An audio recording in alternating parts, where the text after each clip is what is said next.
Chapter 81. Zodiacs. Sagittarius. Michelle froze upon hearing that word. How?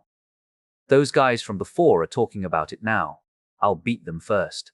Michelle gritted her teeth as she turned back, but Kai immediately stopped her. Care to explain it to me, Em? She looked left and right before sighing. Let's go to the room first, since it's not good to talk about here. Kai nodded. They finally entered the room Michelle requested, room 420. She already told Tasha and Ayaka about this room, so they should come later. So, what is this thing about Sagittarius? Did they continue that project? Kai asked. Yes. They continued the Zodiac project. After the first subject managed to succeed, it was found that children were the best ones to be the test subjects. She sighed. The Zodiac project. A project that wants to fuse humanity and magical beasts. Just like you. Leo. Kai's expression darkened.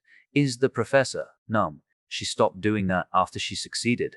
Even when she was shunned by the higher-ups, she didn't take up her gears again. However, it also raised the dissatisfaction of the higher-ups. They immediately stripped her rank and took her research.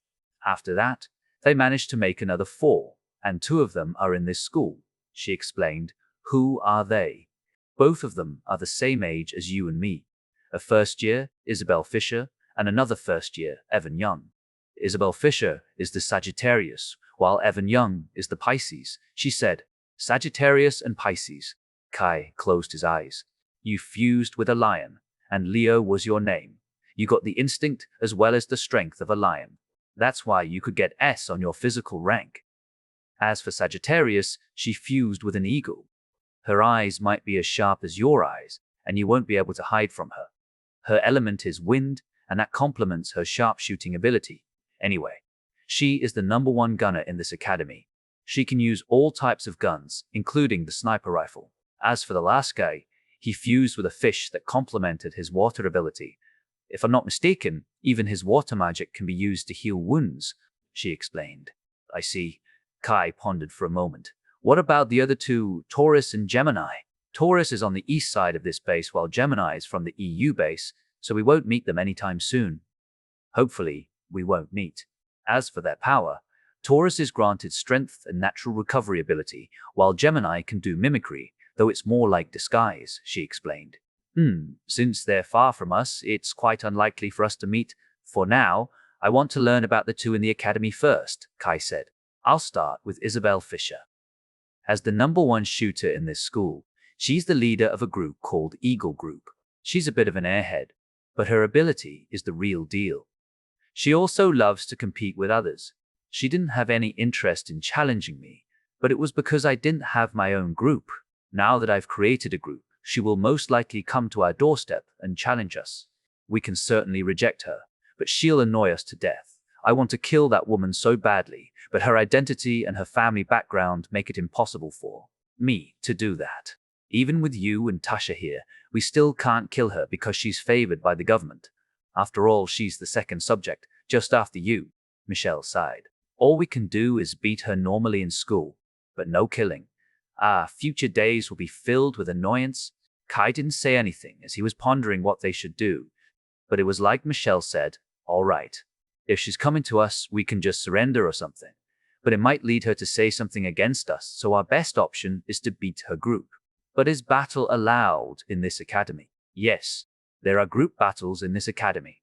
In any case, the battle will be held in a simulation room, so killing them brutally is possible. We need to instill deep fear so she won't annoy us. Fufu, this is a good plan indeed, she smirked. Let's wait and see for the time being. As for the group battle, I'll gather some information about it later. Kai said, what about the other one? If it is about Pisces, I don't think we need to be wary of him. Oh. This piqued his interest. Well, he's kind of dark and creepy, so he doesn't fit so much in school. In other words, he's a loner. That's right. Maybe we can invite him to join us. If we can do that, we'll definitely be the strongest team. She blinked her eyes as she just thought it was a good idea. But I don't know him in the first place. Maybe we can observe him first. You're right. If I'm not mistaken, he's in Ayaka's class. We can ask her to take a look at him later, she said. Now that you mention it, where are the others? Kai suddenly realized something as she looked at Michelle. You sigh. Ahaha. How about I give you a tour of this room first? she quickly asked, trying to change the topic. She suddenly stood up from the sofa and walked to the big desk in the room. Now that she mentioned it, Kai began to notice how big the room was. It was around half the size of their class. There was a big desk in front of them to discuss their missions with a computer on the side. He could see 2 other doors in the room. This is where we'll gather and discuss our plan. Our meeting room, so to speak. If we want to take a mission, we can check the computer over there. It's linked with the school's network. When the president issues a mission, we can see it there and pick the mission, she explained before moving toward the 2 doors. The first door contained 2 small beds inside without any decoration, while the other one was a bathroom with a shower. You can use the first room to rest for a while, or maybe for the injured to rest. You can also sleep over in that room if you need to finish your work, or maybe if you're interested, we can. Kai immediately stopped her. Alright, so a bedroom and a bathroom. Yes, Kai nodded. Anyway, let me think about the other zodiacs first. I'll make you some tea, she said. Thank you. He then closed his eyes, contemplating what he should do if he met the other 2. And there was even a possibility of meeting Taurus and Gemini, or any possible members he recalled when the professor operated on him and fused his body with a lion. It was a few years ago when United Asia was attacked by numerous magical beasts coming from Taiwan. The group of beasts managed to escape the defense, and one of them attacked him and Michelle when she was visiting him. Back then, Michelle didn't have any feelings whatsoever toward him, as it was only the arrangement of her family. However, Kai protected her with all his might and was supposed to die after that. It was at that time the professor operated on him and fused his blood with lion blood. And because of that, he managed to escape death. It was probably at that time that Michelle really fell for him. That memory was certainly not a good one. He experienced a high level of pain when the lion blood was assimilating with his blood, and he needed to stay awake despite being in a half-dead state. Luckily, he survived. That was why his expression immediately darkened when he heard that someone also became one of the zodiac, and thankfully, the professor didn't pick it up again after she succeeded in creating Kai Bang out of nowhere. A large slamming sound could be heard. The door was slammed open as Tasha suddenly came into the room. Haha. To think you lied to me and told me to come 2 hours later.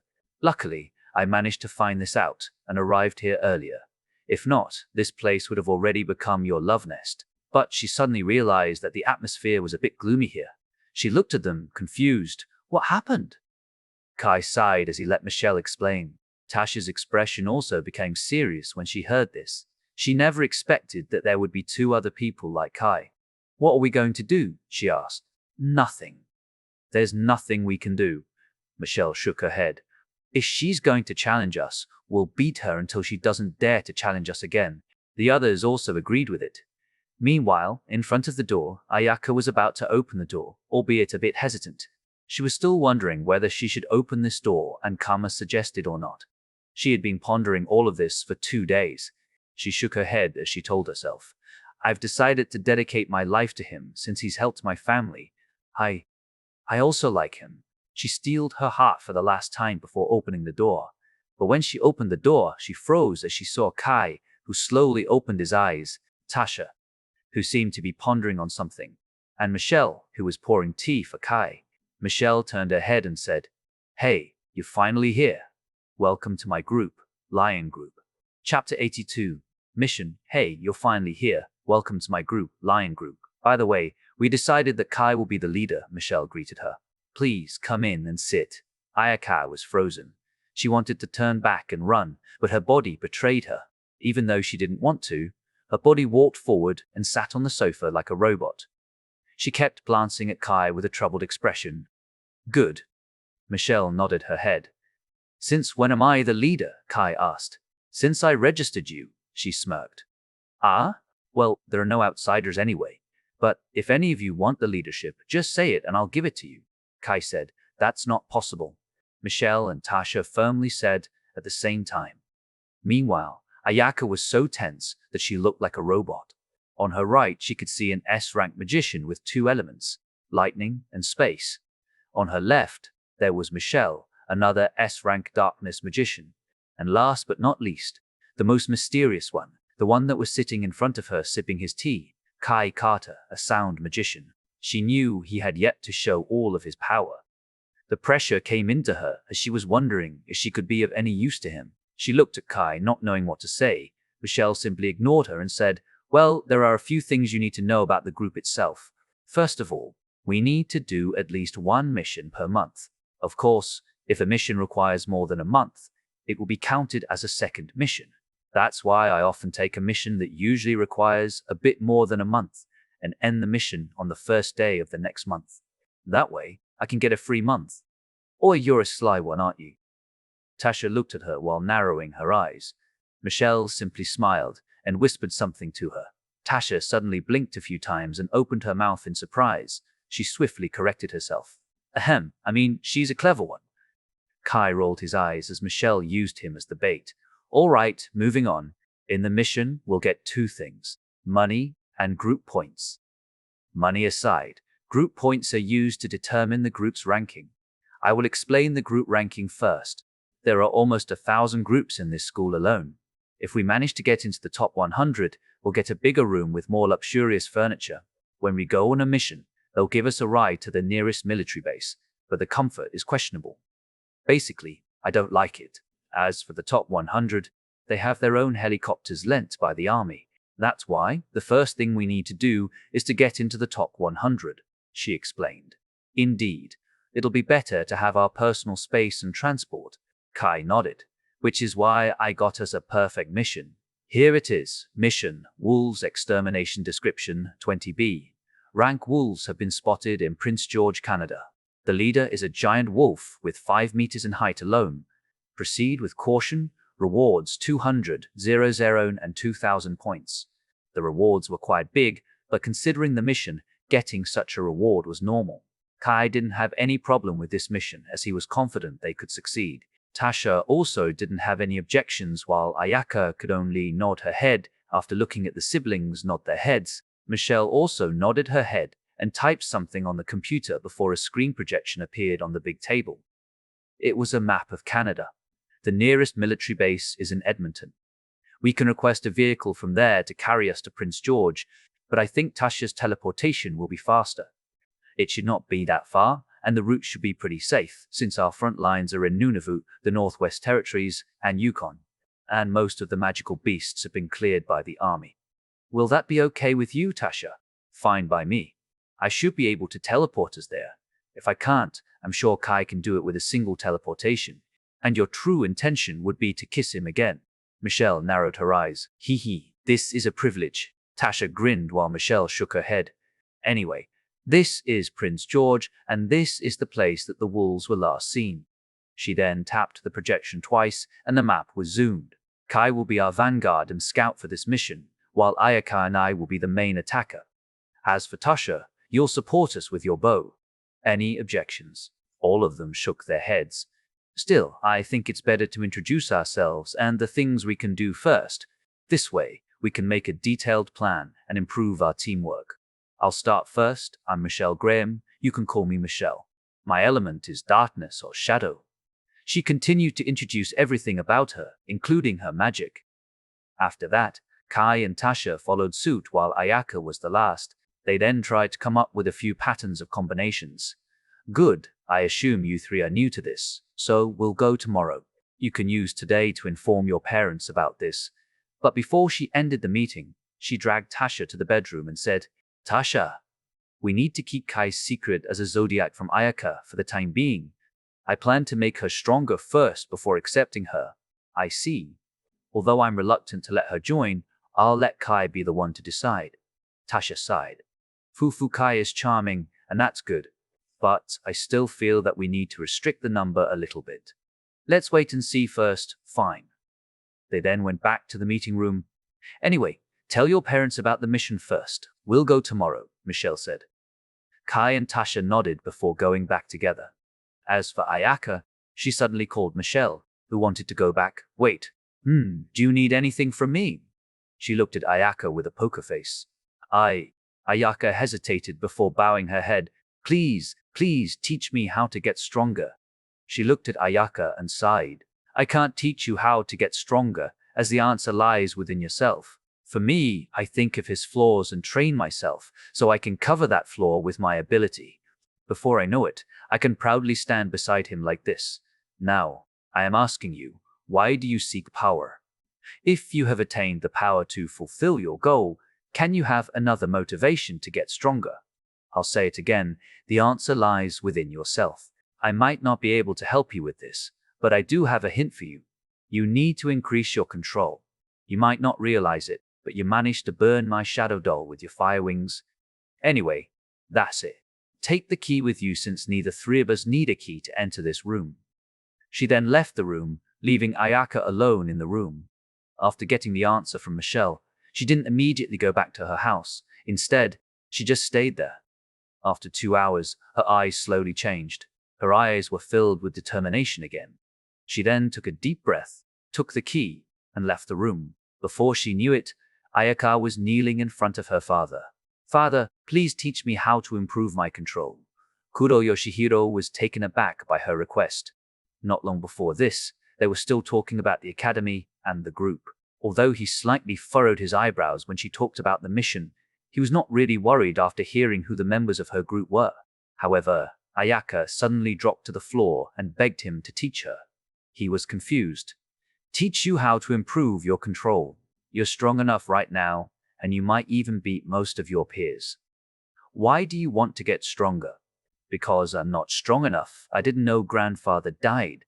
Because I wasn't powerful enough. I became a burden on the journey to this place. If I don't get stronger now, when will I? If I don't catch up, sooner or later, I'll be left behind. Her father was shocked by her determination. He looked at Ayaka and sighed. If you want to improve your control, you might want to ask Becca. If Becca can't teach you anything, then come to me. Just make sure you don't ask your mother. She's awful at this. Don't tell her about this, all right? Ayaka clenched her fists as she rose from the floor and bowed to her father again before leaving. She couldn't lose to the two S-rank magicians as well as Kai's loved one. Kuro Yoshihiro only sighed upon seeing her like this. He was worried, but he also felt proud and happy. He looked at the ceiling and muttered, Father, Ayaka has a dream right now and might surpass you in the future. We'll be fine after this, and just wait, we will definitely avenge you in the future. Stare, Chapter 83, Mission Part 1. Even though Ayaka asked for it, she didn't have that much time to learn as she needed to go for the mission. However, this incident also gave Ayaka another surge of determination. She wanted to chase, grab, and eventually stand beside him just like the others the next day. They met in that room again to have a briefing. After that, they went toward the military base near the school and waited for all the people who wanted to go to the military base in Edmonton to arrive. Kai and Tasha felt how frustrating it was having to wait for it. As Michelle said, they needed to do this and that before they could set off. And because of the wait, their original plan had to be pushed back. If they were in the top 100, they would get their own helicopter for their transport and would be able to fly anytime they wanted. Because of this, all of them were determined to get into the top 100. The commander in that base was planning to lend them a Humvee, but Michelle politely rejected him since they had Tasha's teleportation. It only took them a few minutes before they arrived at Prince George. They arrived at a town. Most of the buildings were rubbles already, but they could see that the destruction was not by natural causes. They could see that several buildings were ruined by something big. There were even a few giant footsteps on the ground. Michelle instantly looked at Kai. They're at least 5 kilometers away from us since I can't hear a single thing. He shook his head before looking at Ayaka. Ayaka, I need you to search from the sky. The leader is a big one, so it should be able to be spotted easily. There are also no flying magical beasts nearby. Ayaka nodded and released her fire wings. From the footsteps, they passed this town yesterday. They should be a bit far from us, but as long as we follow these, we should eventually meet them. Should I use my teleportation so we can catch up to them? Tasha asked. No, we should pursue them on foot. We need to get used to fighting side by side first. I'm not sure we can pull an immediate maneuver if we somehow teleport near or even right at them. Kai shook his head. All right. Tasha and Michelle nodded in agreement. Kai then shouted, Ayaka, we're going toward the west. Make sure you keep up with us. Ayaka nodded, and all of them started moving. We should have a radio or something. I know we shouldn't use them in the front lines since the radio waves might be picked up by the magical beasts, but we don't need to care in this kind of environment, Kai complained. Indeed. We're a special roaming unit anyway, not the army in the front lines. We can get one, while the military academy can't. This is why I don't like the military academy. They have too many restrictions. Michelle shrugged her shoulder. Well, I don't want to confuse my family and my personal business, so if we want to buy something, we should get them from the money we get from missions. No objection. Kai nodded. They were chatting while running toward the west. Ayaka didn't pay attention to them and focused on her task alone. The highways were very silent. Kai could not hear anything other than their footsteps and the cracking sound of the bricks as it had become brittle after many centuries. He treated this as a peaceful place, a place where there were no monsters. It was after 2 hours of running that Kai and Ayaka noticed the same thing. Kai stopped on his track while Ayaka dove down sound insulation room. Tasha and Michelle instantly realized why they stopped and immediately went inside Kai's barrier. I have a sight of the big white wolf 5 kilometers from us, Ayaka said as she stored her binoculars in her bag. She brought this binocular since she would most likely need it if Kai asked her to scout. She had thought of this after their practice class in North Korea. Kai nodded.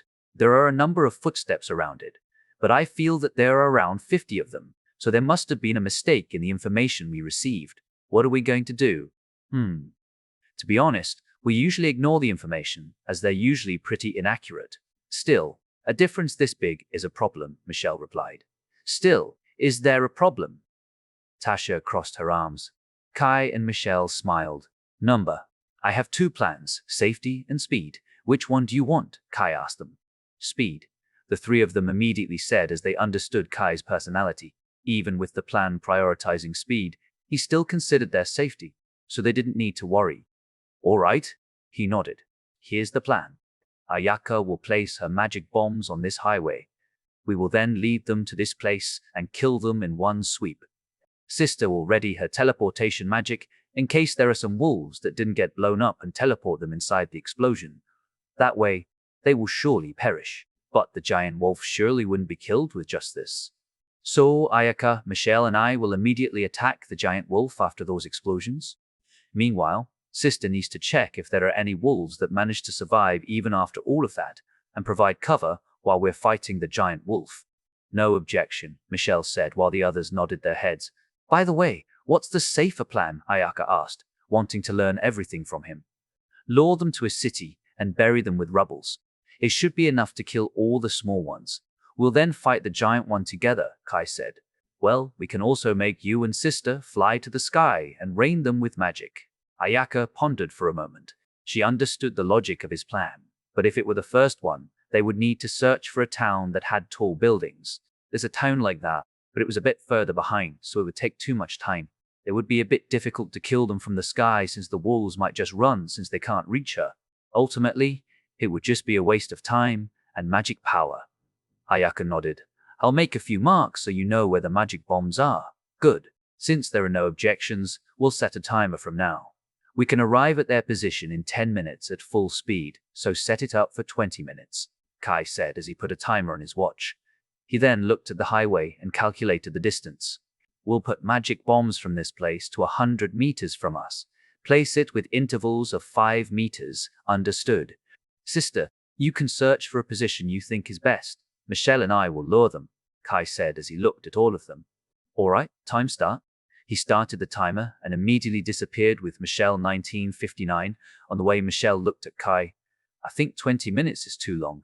We're talking about wolves here. Without even reaching that place, I'm sure they would hear our movement and chase us for sure. No, this is fine. I've been fighting together with Sister, but that's all. Ayaka still needs some adjustments while we haven't fought for a few years. The rest of the time will be used to make sure everything's going according to our plan. I see. Then, are we going to stall them for a few minutes before coming back? Yeah, Michelle nodded, indicating that she understood. When they were only a kilometer away from the wolves, they suddenly heard a loud howl. Ow! The sound made Kai close his eyes to check the wolves' condition. They're coming, Kai warned. All right, we'll pull back, Michelle nodded as they started retreating. The wolves started chasing them upon the order of their leader. There were around 50 wolves here while the leader followed them from behind. There was nothing abnormal from the wolf leader other than its big body. They just felt the ground shaking a little every time the wolf leader stepped on the ground. However, they indeed miscalculated something. It was the wolves' speed. Even though they were quite a distance away when they were luring them, the distance was gone instantly after a few minutes. They were still around a kilometer before they arrived at the endpoint. "Michelle, take this." He threw his noise-canceling headphones toward her. She nodded and immediately put it on. Without him saying anything, she knew he wanted to do something with sound. Kai nodded as he made magic circles on his ears. He glanced back to see the wolves beginning to appear in his line of sight. He needed to slow these wolves down. A green magic circle appeared on his hand. Just before the wolves managed to catch up with him, Kai flicked his finger. Lullaby, ding! A high-pitched sound rang in the wolves' ears. Although the sound was not loud enough to cause potential damage, it was still capable of stopping the wolves for a few seconds. This gave Kai and Michelle more time to make more distance between them. Not long after, they finally arrived at the location. They saw red markers on the ground, signifying them the location of the magic bomb. They quickly passed through all the bombs, stopped, and watched the wolves. They made a high five as they said, "Boom, W0, W0. Several magic circles appeared right beneath the wolf's feet. It started from 10 meters in front of Kai to the end of the wolf pack. The magic circles exploded in succession. Boom, boom, boom. Chapter 84, Mission Part 2. Boom, boom, boom. The wolves were butchered by the explosions one by one. Tasha was carefully watching this event unfold as she needed to make sure none of the ordinary wolves were left. She drew her bow while searching for any signs of survivor wolves, but it seemed that she was worried for nothing. She didn't see any signs of even one wolf that managed to survive those explosions. Even the big wolf had its feet charred by the explosions. "Michelle, ready your weapon." "Ayaka, ready your fire. We're fighting the giant wolf." Kai immediately ordered shadow weapon firebirds. Michelle turned her shadow into 2 swords, while Ayaka summoned her firebirds, waiting for the smoke to clear up before engaging the leader. Kai suddenly heard something and appeared in front of Michelle. He raised both of his hands to the front and made a big magic circle, oscillation shield. A ball of blue light suddenly pierced the smoke and flew toward Michelle, but it was intercepted by Kai Boom. Kai was blown away by the explosions, landing 30 meters behind them. Luckily, the attack didn't manage to break his defense, so the damage wasn't significant. "Kai!" Ayaka shouted. The others didn't say anything as they knew Kai was fine. Michelle immediately charged toward the smoke while Tasha released her arrow, Lightning Piercer. Tasha shot out a lightning bolt in the form of an arrow. It flew toward the giant wolf that was slowly revealed in the smoke. The arrow was immediately intercepted by the wolf's paw. Tasha didn't expect that her arrow would be blocked just with a single paw. Even so, that wasn't the main cause of her shock. Right after the wolf blocked her arrow, she saw a blue aura coming out of its paw. "This is bad, Michelle. Retreat. That thing is an A-rank wolf. It's going to shoot magic." Hearing that it was an A-rank magical beast, Michelle immediately knew that it had awakened its intelligence. Just as Tasha finished her words, the wolf shot out another ball of light toward Michelle. Seeing this, the dark blade suddenly fused into a long 2-handed sword. She swung her sword down, shadow slash. The sword released a dark flame while shooting a big, dark sword slash. The dark slash cut the ball of light into 2. However, it didn't stop there. As soon as the blade reached the ground, it transferred the dark energy from her sword to the ground, spiking 10 meters to the sky. This residual dark energy blew all the smoke away and made its way toward the wolf. Seeing this, the wolf immediately avoided it to the side. Michelle only smirked as she said to Tasha, "Got anything to say?" "Nope." Tasha smiled as she drew her bow and aimed at the sky. Lighting storm. The arrow flew diagonally and stopped right above the wolf. It then made a huge circle in the sky before striking down like a lightning strike. It was as deadly as it was beautiful. The wolf leader tried to dodge to the side, but it was at this time Ayaka's firebirds arrived from the other side. Boom, boom, boom. Although it managed to avoid death by Tasha's lightning attack, the wolf got a big burn wound because of Ayaka. Michelle retreated as she noticed Kai had come back. In fact, The last attack from Ayaka was his instruction. Kai looked at the wolf that appeared to be fine even after being hit by Ayaka's attack and gave his order. The wolf is stronger than we expected. Hereby, we're changing our strategy. The body part of this wolf is hard, as even those explosions didn't do much damage. Hence, we'll take it apart from its thinnest parts. First, its ears, eyes, legs, then its stomach. After that, we'll do the finishing blow. Michelle will go cut its ears while Sister will snipe its eyes. I'll take care of its movement, and Ayaka will roast the wolf if there's a chance. Understood. All of them said almost simultaneously as they moved to their positions. Michelle and Kai charged at the wolves while Ayaka moved to the side. On the other hand, Tasha disappeared from their vision and searched for the best sniping position. Ow! The wolf looked at Kai angrily as it finally knew the leader of this group of humans. It started running toward him. The wolf threw a paw toward Kai and Ayaka, trying to separate them. He succeeded as Michelle leaped to the side. The wolf then threw another paw toward Kai, wanting to crush him. Oscillation shield. Kai simply used his oscillation again and stomped the ground hard to make sure he wouldn't lose in terms of strength. Bam! It was easier said than done. The ground cracked before making a little crater beneath his feet.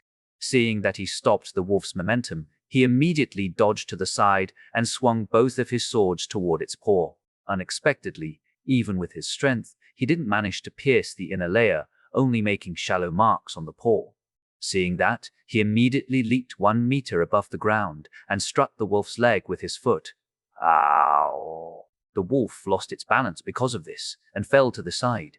Michelle and Tasha didn't miss this chance. Michelle appeared right in front of the wolf and cut one of its ears. She didn't want to miss this precious chance, so she immediately went for the second ear, but the wolf threw a paw at her despite losing its balance. Kai immediately appeared in front of her again and used his oscillation shield. As they were in the air when the paw struck, they were blown away. Meanwhile, Tasha released her arrow right toward its right eye, but the wolf opened its mouth and shot out the magic again and blew her arrow. Tasha's snipe didn't succeed, but it managed to distract the wolf. Because they were blown away, their shadows were projected on the ground by the sun. Michelle enhanced the shadow and connected it to their bodies. She grasped it like grabbing a rope attached to the ground and stopped the momentum. She then pulled it up, making them swing toward the wolf again. She and Kai swung their weapons at the same time. Michelle took its other ear while Kai slashed its right eye. At that time, a magic circle appeared right above the fallen wolf. Michelle then grabbed Kai and pulled him away from the wolf. Scarlet explosion. Ayaka, who was waiting for this moment, finally took the chance to use her skill. Boom. Kai had witnessed the power of this explosion, so he didn't worry about it. Ah. Ah. The wolf released a painful scream. It was brutally comboed by Kai and the others. Even so, the combo wasn't finished yet, as Tasha released another arrow and aimed it toward its left eye, lightning piercer. Woo! The wolf finally lost its ears and eyes. It could be said that they managed to not only blind the wolf but also deafen it. Without its ears and eyes, the wolf fell into despair. It shot out another ball of light, but due to the lack of sight and hearing, it was aimed at the ground. Kai simply raised his shield to protect Michelle from the shockwave. Immediately, the wolf used the blast to stand up and ran away. Unfortunately, having lost its sense of direction, it ran in Ayaka's direction. Ayaka knew what to do in this situation. She simply raised both of her hands as she made a huge magic circle, fire net. Even though the wolf had lost its eyes and ears, it could still feel the intense heat in front of him. The wolf immediately tried to stop, but it was too late. It failed to make a full stop before the fire net enveloped and roasted him. Ow! Ayaka, move a few meters to your right. She suddenly heard Kai's instruction and saw Michelle raise her two-handed sword, ready to swing it down. She immediately jumped to the right as Michelle swung her sword down. Shadow slash. The energy of darkness immediately moved on the ground, cleaving the road into two. The wolf's instinct sensed danger, but it couldn't do anything as it was still restricted by Ayaka's fire net. Because of that, the wolf was cut into two by Michelle's slash. Michelle laughed after killing the wolf. Phew, that's nice. I usually need to take the assassin position, but if I fight together with you, I can release my full power. I'm glad. Kai just smiled as he then said, Sister and Ayaka too, good work. My arrow could only be a distraction for this wolf. This sucks. Tasha sighed. No, it was because of your understanding of the situation and your commands that the fight became easier, Ayaka said humbly. Anyway, I'll search for the cause.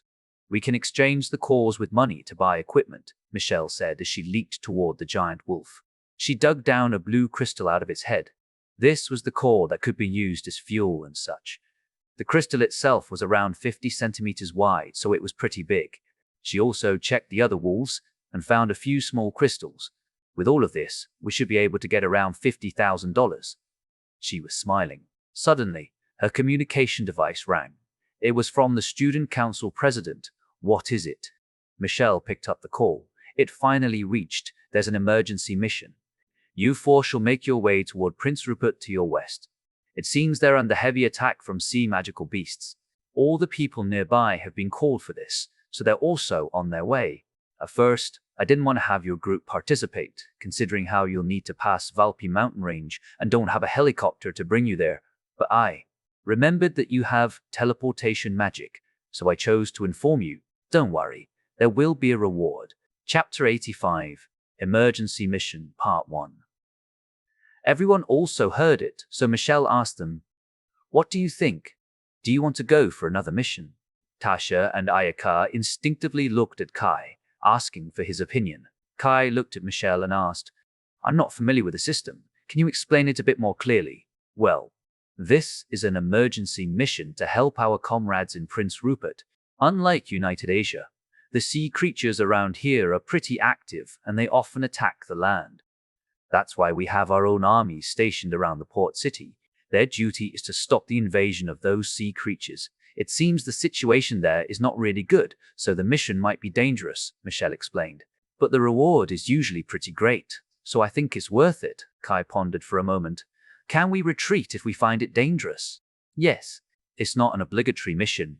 Unlike the army, we can retreat any time, she nodded. All right, let's go there. Although we've gotten rid of these wolves with a good combination, we can still improve our teamwork. That's why I'm not going to take the risk. We'll immediately retreat if I deem it too dangerous, Kai said with a serious expression. The others didn't have an objection to Kai's decision. They believed in Kai. They knew Kai would choose the best path for them to take. We need to take these crystals with us too. Michelle didn't forget about the crystal they got. Tasha nodded and used her teleportation magic. They teleported a few times before arriving in Prince Rupert, where Kai asked her to stop as he could pick up the sound of battle. A battle is ongoing ahead, Kai warned. A huge one at that. That's the military base. We should place our belongings here and move that way since it is hard to move around with this big crystal, Michelle acknowledged. Sure, let's head to the base, Kai said. The four of them then disappeared from that place. They arrived in just a few minutes. The situation was a bit chaotic, as they could hear the sounds of gunfire and magic explosions around them. They immediately went toward the general's office. Sacred Elite Magic Academy, Lion Group, Michelle, came inside the office with the others and saluted. Seeing this, Kai and the others also followed suit. Are you Michelle Graham? The general asked. He was a middle-aged man wearing a white uniform. His red hair was messy as he was troubled with the situation. Yes, I see. The general nodded before making a serious expression. The situation here is a mess. About 10,000 sea creatures suddenly came and began to attack. We are outnumbered by 1 to 10, so we're barely holding this place. Most of them are crabs and such, so it is hard to crack their shells open. I want the four of you to help our left flank, which is in the most favorable impression. After you destroy all of them, march together with the soldiers to aid the middle flank before surrounding the right flank, the general said. As for the battle plan, you can ask the commander there. Understood, Michelle asked. Are there any other groups that arrived here before we did? The government dispatched 2 elite groups, while there are 3 groups from the academy aside from yours. However, none of them has arrived, maybe in an hour or 2. The general said. Your group is the first one. Michelle nodded. We will go help then. She and the others then left the room and made their way toward the left army. Each army consisted of 300 soldiers, while the rest of the 100 were reserves. Everyone except Michelle was surprised when they saw the actual battlefield. Around 200 people were fighting the sea creatures with swords and the like, while the rest were shooting them with guns. The fighters didn't charge at them too deeply, while the gunners were shooting like crazy. Although fighting like this was costly, they managed to keep the sea beasts at bay only because of this. The sea beasts varied in size. Some of them were small, and some of them were even 2 to 3 meters high. "You guys wait here. I'll ask the commander about the battle plan," she said. Kai nodded. He just arrived at this place not long ago while Michelle was famous through the base. It would be better for her to handle this like the general. Not long after, Michelle came back with the order, "We can attack them from here. If we inflict significant damage, the army will push them back. If we can't, we should retreat and fight along with them." Kai pondered for a while, thinking of a plan. Ayaka and Sister will rain them with magic. Their shells seem very hard, so choose your attacks wisely. If we manage to clear the magical beasts a bit, Ayaka and I will go toward the front line and place magic bombs. Sister will cover us at that time. He then turned to Michelle. "Can you use that slashing technique horizontally? Ah, you mean my shadow slash?" Michelle shook her head. That technique is shadow magic. Basically, it extends my shadow toward them, and because of that, I can only channel it on the ground, not send it flying." "I see, I thought that was a good plan." "Sorry, don't mind. It's already powerful to begin with. If only I could use the vibration sword and increase the sharpness of my sword." "Have the items arrived yet?" "No. The professor has sent it along with the magic power equipment, but it still needs some time." Michelle shook her head. "I see. Well, it can't be helped. I'll research other skills in the meantime." Kai sighed. "Anyway, just use that shadow slash a few times to push them back. If we can match our movement with the soldiers, we should be able to finish the battle pretty quickly."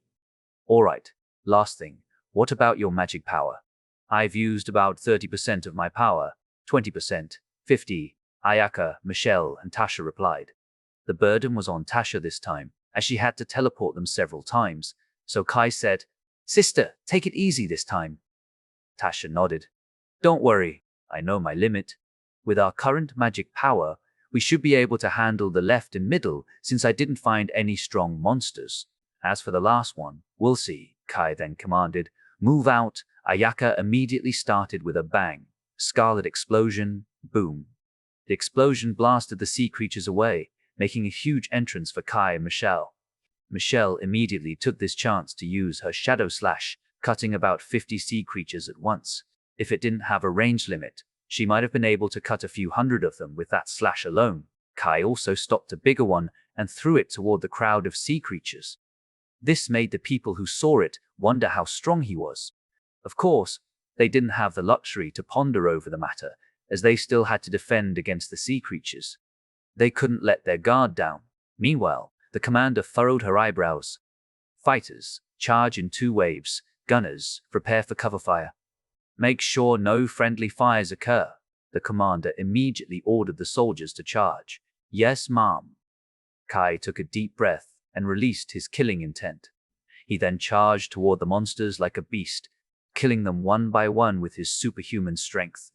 On the other hand, Michelle was using her dark energy to increase the sharpness of her sword. This allowed her to cut the shells of these monsters and kill them with a single swing. Ayaka continuously sent her firebirds, roasting these sea creatures one by one. As for Tasha, she drew 3 arrows in 1 second. Her lightning was very useful since it increased the piercing power of her arrows. Seeing this, the commander saw a chance and charged together with the army. They were pushing the enemies back step by step. Once again, the people admired how powerful real magicians were. Little did they know, this group was just too powerful, as 2 of them were S-rank magicians. One was an A-rank magician with huge firepower, while the other one was a zodiac and a freak. The soldiers became more energetic when they saw this. They thought the time to kill all of these sea creatures finally came. Even so, they couldn't just finish all of these creatures with their morale alone, considering how they were outnumbered by 1 to 10. After fighting for an hour, they only managed to kill about 2,000 sea creatures. There were still around 1,000 left. They even needed to fight against a few more thousand after they finished the ones in this place. The thought alone made them sigh. This entire battle might take a few hours, so Kai tried to come up with another plan while conserving his stamina. Because of the constant push, Ayaka could not reach her target from that place alone, so she decided to move closer.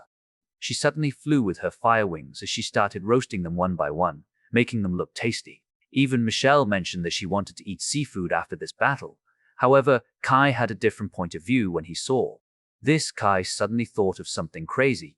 He looked at his sister and shouted, "Sister, I have a plan. I can't electrocute them though. It's not very effective," Tasha said. No, this is a different plan." Kai shook his head.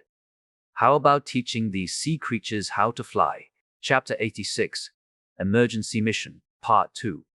"How about teaching these sea creatures how to fly?" Kai asked. This certainly baffled Tasha. "I mean, how about you teleport them to the sky?" "Back then, I tested it when I had your teleportation magic.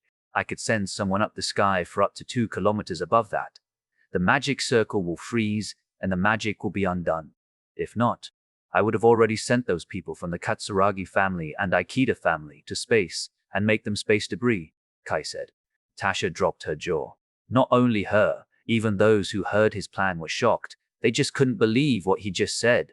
Maybe it was because he was an unorthodox magician and became too accustomed to thinking out of the box that he could think of this insane plan. Actually, there was also a record about that.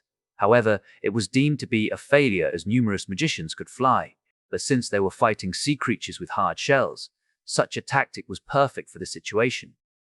Tasha finally understood what he wanted her to do. "I'll try it. Make sure you target the bigger ones. Remember gravity," Kai reminded. Michelle was also fast-witted about this. She suddenly appeared in front of the commander and said, "Commander, if those creatures start falling from the sky, we'll need to retreat a bit further to prevent accidents from happening." "I know, I will immediately order my soldiers as soon as I see them." She nodded in acknowledgement. Michelle then came back to Kai's position. Meanwhile, Tasha started charging toward the front line while choosing the best position to do the first teleportation. She found it after a few seconds. She should be able to teleport 50 of them to a height of 1 kilometer, considering her magic power. She might be able to do this around 15-20 times. It should be enough to clean all of these creatures up. "Kai, cover me." "All right." They charged toward the swarm of the magical beasts. Ayaka was also supporting them from the air. Teleportation. She made a magic circle and teleported all the creatures inside. Of course, she made it 20 meters away from them to make sure they wouldn't get sucked in by their own magic. Around 50 creatures suddenly disappeared. All the people gulped down as they were fighting while glancing toward the sky again and again, waiting for the sea creatures to arrive. After a few seconds, the sea creatures fell from the clouds and shocked the entire battlefield. This meant not only their left flank, but also the army in the middle and the right side of the battlefield. The moment they saw a few giant sea creatures falling from the cloud, they dropped their jaws to the ground. "What the fuck is that? Seriously? Tell me, this is a dream. Is this how the magical beasts were born? I thought they were normal animals that evolved, not creatures that fall from the sky. If this isn't a dream, then our humanity is fucked. We can't beat something like this no matter how long we fight." The people on the other side kept cursing one by one. On the other hand, the people of the left wing couldn't help but chuckle. It was hilarious to see magical beasts falling from the clouds like rain. Even Michelle couldn't help but shout, "Ladies and gentlemen, I'll give you a forecast today. We will be experiencing a rain of magical beasts. Don't need to bring your umbrellas, as you will be crushed to death if you try to play in this rain." The soldiers couldn't help but laugh after hearing her words. Those creatures were falling at high speed. Because they didn't have any magic whatsoever that could prevent them from falling, they made a bit of an explosion when they reached the ground. Not only were their bodies splattered around, but they also crushed the sea creatures around them. With this alone, they managed to kill around 100 sea monsters. This astonished them. "Encore, encore," Michelle shouted. Even when the battle was harsh, she wanted to make it more enjoyable. Of course, she was still cutting the sea creatures in front of her. Kai moved to the second place together with Tasha and did this trick again. Every time they did this, they managed to kill around 100 sea creatures. And after the 5th teleportation, they almost wiped the enemy out as the army also made a constant push. In just a few minutes, they managed to wipe them out. Soldiers, we have wiped out the enemies in this place. You can't rejoice yet, as hereby we are going to make our way to the center field, the commander said in a firm tone. This time, Michelle and Kai came to her. Michelle asked, "Commander, what are our casualties?" 20 dead, 47 heavily injured, the others can still fight, she stated before turning to Kai. Boy, your plan is absurd. But because of that absurd plan, we managed to wipe them out in such a short time. We should use your tactic again when we arrive at the center field.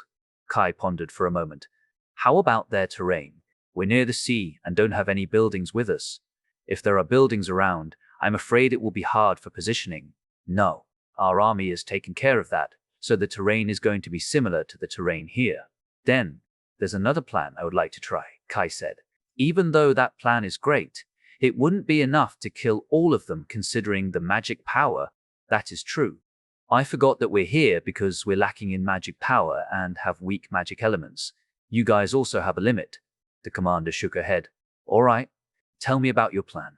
I don't have a plan feasible enough at the moment anyway, so it will be good to hear all the plans we can get. There's a member of our group that can use powerful explosion magic. I'll keep it simple. I want to make 3 or 4 lines of explosions around this area. We will then lure the sea creatures to our area and blow them all up, Kai explained. Can that magic be controlled, more or less, but with timing? If needed, we will engage the front while the explosions will kill their backs, he said. I see. Then it will depend on how good we can lure them. The commander thought about it. Yes, if we're the only ones that lure them, I'm afraid we would only pull a few hundred. If commander could give us a few more soldiers and kite them to our area, we might be able to get more, Kai said. I understand your plan. I can even take part in this and lead a few soldiers, the commander expressed her agreement. That's not it. Actually, I would like to ask the commander to do something else, Kai said. What is it? To inform the commander in the middle field to charge at the magical beasts as soon as we make a pincer attack from the side. This way, the enemies will split their forces into 2, since they only move based on instinct. If the center army can take part in this, then we should be able to conclude the war in the middle pretty quickly. Of course, I'll also thin their numbers with the previous strategy. The commander pondered for a moment before nodding her head. All right, I will ask him. But if you want to lure them, you will need my gunners, since their weapons possess more power. They should be able to create more impact. She then went toward her soldiers. I need the 10 fastest gunners on me right now. The rest of you can rest for 10 minutes before going to your positions. Not long after, the soldiers fell on their butt, tired. Soon after, 10 female soldiers came toward them with their rifles. You guys can follow his orders for the time being. You are the fastest, and the completion of our mission will depend on you guys. Don't worry, it might be dangerous, but I will make the reward worth it. Seeing how Kai's brain works, she decided to entrust these 10 gunners to Kai before going to the middle army. Kai nodded. We're going to lure the sea creatures to this place and make them fall into a trap here. I'll give you detailed instructions later. He then left them to Michelle as he walked to Ayaka and Tasha. Sister, I want you to stop participating when your magic power reaches 10%. If there's an unexpected situation, we can run with your magic, Kai said. Got it, Ayaka. Make a few lines filled with your magic bombs. I'll draw you their position after this, he instructed. Same as sister, rest on the rear after we wipe out the monsters in the center field. Understood? Follow me. He nodded. Kai then made a few red marks on the ground to show the positioning and plan to Ayaka. After that, he led Michelle and the 10 gunners toward the middle field. According to his ears, it seemed that the commander had convinced the boss and returned with 50 more soldiers. Spread out and wait for my call, Kai ordered. Although this was his first time commanding the army, he just needed to order them like ordering their teammates, but more strictly. They were 100 meters away from the monsters. After observing them, he tapped Michelle's shoulder. Michelle nodded and summoned her 2-handed sword. She took a deep breath before swinging it down. Shadow slash, the black fire split the enemy line into 2. Because of that, the monsters also noticed their presence. Kai then ordered, Fire! Chapter 87. Emergency Mission, Part 3, BAM! The black fire split the enemy line into 2, making their presence known to the magical beasts. Fire! Kai ordered the 10 people that had spread around the area to shoot. If he and Michelle were the only ones luring them, they might only get a few hundred at best. With the addition of the 10 people spread around the area, they would be able to bring a much bigger number of monsters with them. Bam, bam, bam. Hold your position. If we retreat too early, half of them won't follow us, Kai instructed as he observed the sea creature's movements. Meanwhile, in the middle field, the commander was shouting to his soldiers, "That's not our reinforcement. Maintain your position." He didn't want the others to get worked up and end up dying because they thought Kai's team was a reinforcement. Seeing that, Kai nodded and focused on the monsters. 500, 600, 700. The number coming to him kept increasing while the front was only 20 meters away, reaching his position in 5 seconds. "Run back to our position as fast as possible," he commanded out loud. The soldiers pulled back their guns and began to run as fast as they could. A few of them had trouble keeping up with their speed. 2 of them were almost grasped by the magical beasts. It was inevitable that they felt too tired, considering how they also didn't get any rest earlier. Kai and Michelle exchanged looks before going to help them. The moment is upon us. This is the one and only easy chance of victory. Even if your feet give up and your bones break, we only need to run 100 meters more. Kai made a rallying call, hoping to inspire the others. Hearing that, they gritted their teeth and forced their feet to run. Even after the gruesome and tiring battle they had endured today, they held it to the very end, until finally they arrived at their base. The fighters had readied their weapons to brace for the impact, while the gunners started aiming toward the magical beasts to provide cover fire. "Aim carefully. Make sure you don't hit our comrades," the commander ordered. Fire. Kai took a glimpse of the timer in his watch to see how long they needed to hold. 01:30. Kai glanced at the red marks on the ground as he instructed. "We're spreading out. Move closer to the closest red marks on the ground." The 10 soldiers heard his command, slowly moving to the center. The gunners started providing the cover fire. They were 5 meters away from the formation. They leaped into the air, passing by the other soldiers before landing right behind the formation. On the other hand, the full clash between the fighters and the magical beasts just started. "I'm sorry if I pushed all of you to your limits. You can rest now," Kai apologized after looking at them, who seemed as though they had no strength left to even stand. Michelle came to him. "Shall we?" 00:40. Upon checking the time once more, Kai nodded and moved to the front line with Michelle. "There's no need to force yourselves forward. Just hold your position and maintain formation. Everything will be decided in less than a minute," the commander shouted. "Yes, ma'am." The soldiers roared as they were given another surge of morale and pushed the magical beasts back. As expected from a commander, Michelle smiled. "If a commander in the field can't even do that, then I worry about the quality of the army here," Kai said while observing the entire battlefield with his ears. They could destroy the enemy while maintaining little loss on their side due to Kai. Michelle, go to the left. "They won't hold out," Kai instructed. "Tell sister to get ready." Compared to the commander, Kai's exceptional hearing was able to observe the entire arena clearly. Due to this, he could command Michelle, Ayaka, and Tasha to reinforce the army as the situation demanded. And these reinforcements were what allowed the rest to finish their battle quickly. Naturally, as a result of sending away his teammates, his own position would struggle as hard as the others. However, Kai was using his full zodiac ability to enhance his power and instinct to trounce the magical beasts one by one. Their hard shells were unable to protect them from his strength. 543. Ready for the explosions. Upon hearing the warning, the gunners stopped shooting and closed their ears while the fighters gritted their teeth to endure the loud sound that was about to come from the explosion. Boom, boom. There were 3 lines with an interval of 20 meters. Each line stretched from the furthest on each side, making sure all the magical beasts would be engulfed by the explosion. Kai closed one of his eyes, enduring the loud sound of the explosions while observing the battlefield. He needed to be the first to see whether his plan succeeded or not. A few seconds later, his answer came in the form of a shout. "We did it. We killed 700 magical beasts with those explosions alone." Hearing that, the commander immediately ordered out loud, "There are only 200 left. Use all of your strength and end this battle." Ooh. Seeing the number became equal, They roared and started killing the remaining 200 quickly. On the other hand, the commander came to Kai. Your plan has succeeded. We have gotten rid of almost a third of the Middle Army's enemies without sustaining a loss. But they still have at least 2,000 left, Kai sighed. And we can't use this strategy anymore. She's used all her magic power. This is fine. We can conclude the battle with teleportation magic. Maybe take another 1,000 and our army will be able to handle the rest. The commander nodded. Yeah, that's the plan. Kai agreed. Still, the biggest contributors to this battle are you and your group, she suddenly saluted. On behalf of the soldiers, I would like to thank you and your group for coming to our aid. Kai smiled and nodded. Anyway, the soldiers are pretty exhausted.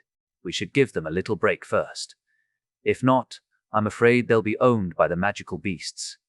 Indeed, I'll return to my soldiers then. The commander nodded and left. After that, Kai walked toward Ayaka and asked, how much magic power do you have left? Not much.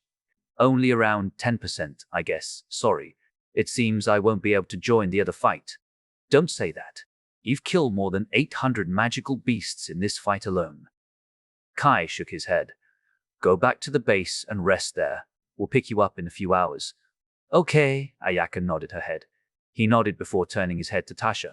Sister, are you ready? We're going to trample down the enemy with the teleportation magic. Michelle suddenly appeared and said, Right. There will be a rain of magical beasts later. It's such a shame we can't film them. It would be such a great video. That aside, Michelle, there's another thing I want you to do, Kai said with a serious expression. Seeing Kai's expression, she dropped her carefree attitude and listened to him. After another 15 minutes, the soldiers had killed all the magical beasts and rested for 10 minutes. The commander met Kai again and told him to move out together. They marched toward the middle battlefield. Although they had reduced the enemy's number by almost 1,000, it didn't change the fact they were still outnumbered by 1 to 7. All of them were observing the intense fight. They forgot that if they didn't have reinforcements, they would have also had such an intense fight. On the other hand, Kai was thinking of a plan. Because the number thinned up a bit, he could see the battlefield more clearly this time. 1, 2, 3. Kai, have you found it? Michelle asked. This piqued the interest of the commander. Hence, she also came to him, listening to what he wanted to say. Yes, we'll gain a huge advantage in 3 steps, Kai said. All the soldiers, his teammates, and even the commander were surprised. They knew Kai was the one who handled their battle strategy this whole time, so hearing this made them a bit pumped up. Commander, may I provide the plan? Kai said. You have my permission. Besides, I doubt anyone would object after seeing your performance on our battlefield earlier, the commander said. Thank you. He looked at all of them and started explaining his plan. A few minutes later, the soldiers had gone to their positions while the commander roared, Start! Following that roar, Michelle appeared on the right side of the battlefield. Shadow slash, the dark fire split the battlefield into 2 again. There were around 400 magical beasts in front, and more than 1,500 on the rear. After splitting the battlefield, Michelle placed her hand on the ground, making a black magic circle, shadow manipulation, wall. A 10-meter-tall black wall appeared on the right side of the battlefield, confusing the magical beasts. As soon as she saw the wall, Tasha appeared 100 meters on Michelle's right and teleported the enemy up high. This made a hole that the fighters immediately filled in, creating a gap that split the magical beasts into 3 groups. Seeing this, the gunners raised the guns and aimed carefully before the commander shouted, Fire! Chapter 88. Emergency Mission, Part 4. A few minutes earlier, Kai was explaining his 3 steps. First, I want Michelle to get past them and arrive on the opposite side of us. After that, split the enemy's line into 2. Just leave the front to 400 or so to make them quicker to kill, Kai explained. Hearing this, she frowned. But that won't stop the enemy from advancing. The dark fire won't do any damage to them. Kai shook his head. No, it's only to mark our battlefield. After that, make a huge wall with your shadow on that side. Magical beasts would think it is a wall that can't be crossed, even though it is just a weak wall in reality. Mark, yes, he nodded. I want to split the battlefield into 3, the front, middle, and rear, thus leading to the second step. After you make the wall, Sister will go to the middle of the enemy and teleport them up high to create a wall that will split the battlefield again. However, I want the fighters to fill this hole to create a wall that prevents the rear from going to the front, Kai explained as he drew his plan. On the ground, he drew something akin to a worm that was split into three. The front and middle only had 400 magical beasts each, while the rear had 1,000 magical beasts. The last step will be for the gunners to kill the entire middle line. Because of Michelle's giant wall, all they will think of is to rush towards you, but they would mostly be wiped out without reaching here since we'll be quite a distance away. If the middle army commander is capable, I'm sure he would make his troops make a frontal assault. Within 10 to 20 minutes, we should have killed every single magical beast in the front group and the middle group. Then, with our combined forces, we can destroy the rear more easily. Kai finished telling his plan. The others could also picture how the battle would progress. This filled them with confidence. This might be a bit harsh for the fighters that hold the rear, but Kai glanced at Tasha. If Sister can teleport the magical beasts again and again, our loss should be minimal. Indeed, she nodded. Suddenly, the commander placed a hand on his shoulder. She asked, "Hey, why don't you enlist in the army? With your brain, I am sure you can become a great commander." He closed his eyes while shaking his head. The biggest contribution to this was his hearing ability. Without it, he wouldn't be able to grasp the entire battlefield. He also heavily relied on Tasha's and Michelle's abilities, so there was no way for him to utilize this in the normal army. That's a shame. She sighed in disappointment before glancing at her soldiers. All right, you heard the plan. To your positions, fire. The gunners immediately rained the magical beasts with bullets. Because Michelle's black flame blurred the vision on the front, while their left was blocked by a black wall, the gunners completely got all the attention of the middle group. The beasts started charging toward them. On the contrary, the middle commander looked at the battle with shock. Furthermore, the original plan was to attack them, while the left army made a pincer attack. What was in front of him was not an ordinary surprise attack. Nonetheless, he managed to grasp a basic idea of this plan and took out his big sword before coming to the front. All soldiers in the middle army. The left army has come to our aid with the entire army. We can't let the left army be the star of this battlefield. All troops, charge, he roared as he charged at the very front. Ooh! The soldiers were filled with energy, especially when seeing their commander lead in front of them. The fighters turned into killing machines and started butchering the beasts with all their energy, while the gunners provided cover fire. Seeing how the middle army started their charge, Kai decided to join the battle. He looked at the commander, telling her what he wanted to do. Commander, noticing the situation and Kai's intention, she narrowed her eyes. Are you going to join the battle? Yes, I'm going to help our fighters. Kai nodded. All right, I will command the gunner group and eliminate the middle group. We will immediately help you as soon as we finish them together with the other army, she said. Yes, thank you. Kai saluted as he made his way toward Tasha. He looked at Tasha's condition and discovered that nothing abnormal had happened. He pulled his swords and released his killing intent before starting his killing spree. He had rested his strength by commanding soldiers from the rear this whole time. All of it was for this. He cut through his way with brute force, killing all the magical beasts in his way, arriving at Tasha's position in just a few seconds. I can take care of this area. Sister can go back and rest, said Kai with a serious tone. He noticed that she was slightly out of breath after continuously sending these magical beasts to the sky.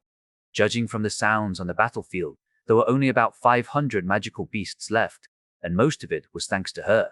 She wanted to say she could still fight. However, regardless of how she constructed the complaint in her mind, she ended up losing the argument. Without any choice left, she nodded and said, "Call me back if needed." No need. Reinforcements should have arrived by then. Taking the last glimpse of his back, Tasha finally retreated from the battlefield.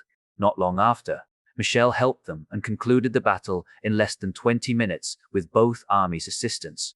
At this point, Kai already checked the condition of the last battlefield with his ears. He also noticed that the commander of the middle army was coming toward him. Looking at the angry look of the commander made him wonder whether he did something wrong or shouldn't have taken control. The commander blew his expectation away with a salute. "Thank you for coming to our aid. I heard about your accomplishment from Commander Maya. We might have lost half of our soldiers before other reinforcements arrive. Stay, why aren't they here yet? It was then that Kai realized why the commander seemed so angry. So, that's how it is. He's angry at the reinforcements, not me. Kai nodded his head before saying modestly, "We could win this because the soldiers are strong, as you said. I am proud of them." He nodded. "Still, we need to rush into our right army. They might be at their limits already. We do need to let the soldiers rest first. Imagine how fatigued our army must be. We won't be able to defeat them, even with our combined army and guns." Kai shook his head. "Indeed, I will inform the soldiers first. What are you going to do?" "I will scout the battlefield first." "All right." He nodded as he walked away. "Soldiers, you can rest for 10 minutes. The last battle will be brutal, so try to recover as much energy as you can in these 10 minutes. On the other hand, Michelle sneakily appeared behind him. "Kai, do you think the reinforcements will arrive before we finish the battle?" "I don't know, considering the timing. They should be able to arrive before the battle ends." Kai nodded as he turned back. "Still without Tasha and Ayaka, there are only 2 of us. You can go rampage and leave your back to me." She smiled. "Actually, I'm thinking of accepting my identity as a Zodiac. This power has been helping me for so many years, and I can't count how many times this power has saved my life. If I truly utilize this power, I might be able to exert twice my power, and I'm sure our battle will become easier that way." "Kai, just look at the 3 of you. All of you almost killed 1,000 magical beasts each. Tasha even surpassed the 1,000 mark. What about me? I only killed around 200 magical beasts. Most of my skills are either support skills or scout skills. The attack-type magic is a double-edged sword that might kill me in the process. So believe in me," Kai smiled. "Why are you telling me now?" "It's because the right army is in terrible condition. I might need to unleash this power completely to win the fight." "Of course, we'll retreat if we have to," Kai explained. Michelle clenched her fists in reluctance, but she finally relented. "I'll make sure the rewards we get from them are worth the effort you put in." Kai smiled as he knew that, by them, she was referring to the student council. After resting, the troops started marching toward the left battlefield. The situation had become too chaotic, and the left army had lost half of their number. On the other hand, they only managed to kill 600 magical beasts. They lost so much because of their terrain disadvantage. Closest to the sea, the magical beasts were concentrating their number on this place. Furrowing his eyebrows, Kai tried to come up with a plan. Both commanders visited him to discuss their plan. "We are going to pincer them from here. However, because the situation is not that good, I want you to lead 100 fighters and 50 gunners to aid the right army. After that, we will make a large-scale withdrawal to get a better terrain before ambushing them. The right army commander should know that position, and we shall follow you from the rear." The commander of the middle army instructed Kai. "Wait, that's too wreck." Kai stopped Michelle from complaining. Even so, this didn't mean he agreed with the commander's plan. "Rejoice, everyone, our reinforcements have arrived." Kai smiled as he heard 3 helicopters coming this way, telling everyone he had another way to reject the plan. Chapter 89. Emergency Mission, Last Part. "Rejoice, everyone. Our reinforcements have arrived." The moment he said that, they turned their heads to look at the empty sky. "What do you mean our reinforcements have arrived?" the female commander asked, not seeing or hearing anything. "Technically, they're still 5 kilometers away from this place." Kai shrugged. "We can wait for a bit and attack them together." "How do you know? A bluff?" The male commander narrowed his eyes, thinking that he just wanted to buy time since it would be too risky. "Since you don't want to go, then I will go. Commander Maya can take charge of the troops." Looking at the male commander, Maya looked at Kai and Michelle with an apologetic look. "Please don't take offense. He is just frustrated after seeing his soldiers die. Just be silent for a bit, and you'll be able to hear it." Michelle sighed. Both commanders exchanged looks, confused by her statement. Because of this argument, they had lost a minute, letting the helicopter's sound to ring on their ears. As Kai said, they were really coming. Nodding at each other, both commanders agreed with Kai's previous statement. They immediately came back to their units to prepare for a pincer attack. "Thanks." Kai glanced at Michelle. "It's fine, I just did it for myself." Michelle closed her eyes. I might use my family's influence to beat the crap out of him if he dares to force you." He smiled and patted her head. "You are always like that." "Still, thank you." After another minute, the people could see 3 helicopters. A group of 4 came out of the first helicopter. 2 of them were males and the others were females, appearing to be the elites group from the government. They jumped out of the helicopters, continuing with their flying ability. The first male was a middle-aged man with long red hair, holding a female on his arm while flying with his firewing. The female then stretched her hand, making a huge blue magic circle. From the magic circles appeared forms that were closed to ice cubes. The cubes were small, close to the ice cubes that people use for drinks. At the same time, the other pair was also combining their attack with this pair. They made 2 green magic circles at the same time, appearing to be wind magicians. Using the same magic, they made 2 torrential gusts that fused and created a stronger tornado. At this time, the ice was enveloped by the wind, causing the temperature of the tornado to decrease. However, it was not their real intention. Inside that tornado were hard ice cubes that were capable of penetrating even the hard shells of those magical beasts, and that was precisely what they wanted to use as their weapons.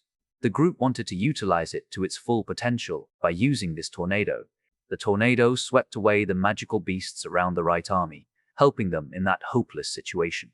Some of them were blown away and managed to survive, but most of them died, penetrated by the ice cube.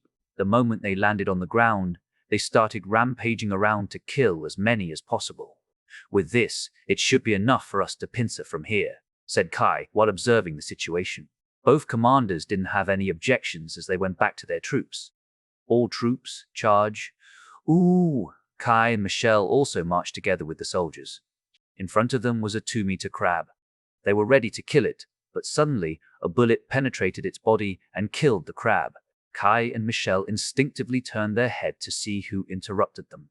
Kai knew that it was a sniper, but Michelle suddenly sighed the moment she took a glimpse of that person.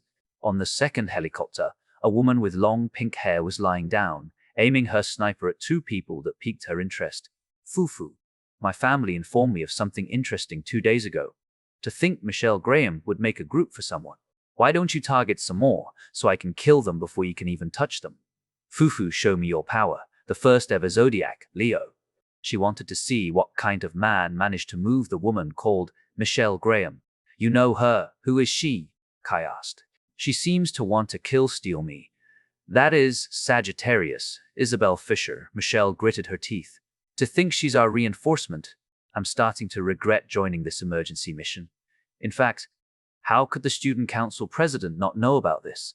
Little did she know, she was a reinforcement that was tasked to protect the 3rd helicopter. The helicopter only had a person, the most important reinforcement in this place, Pisces, Evan Young. They wanted him to heal the soldiers that were injured in this battle, reducing their casualties as much as possible. Kai was speechless. He just wanted to avoid trouble. But why is it that all sorts of troubles kept coming to his life? Let's just ignore her and finish this battle first. All right. Kai shifted his gaze and carefully sized up the Sagittarius. He thought, if she wants to kill, then I'll let her kill.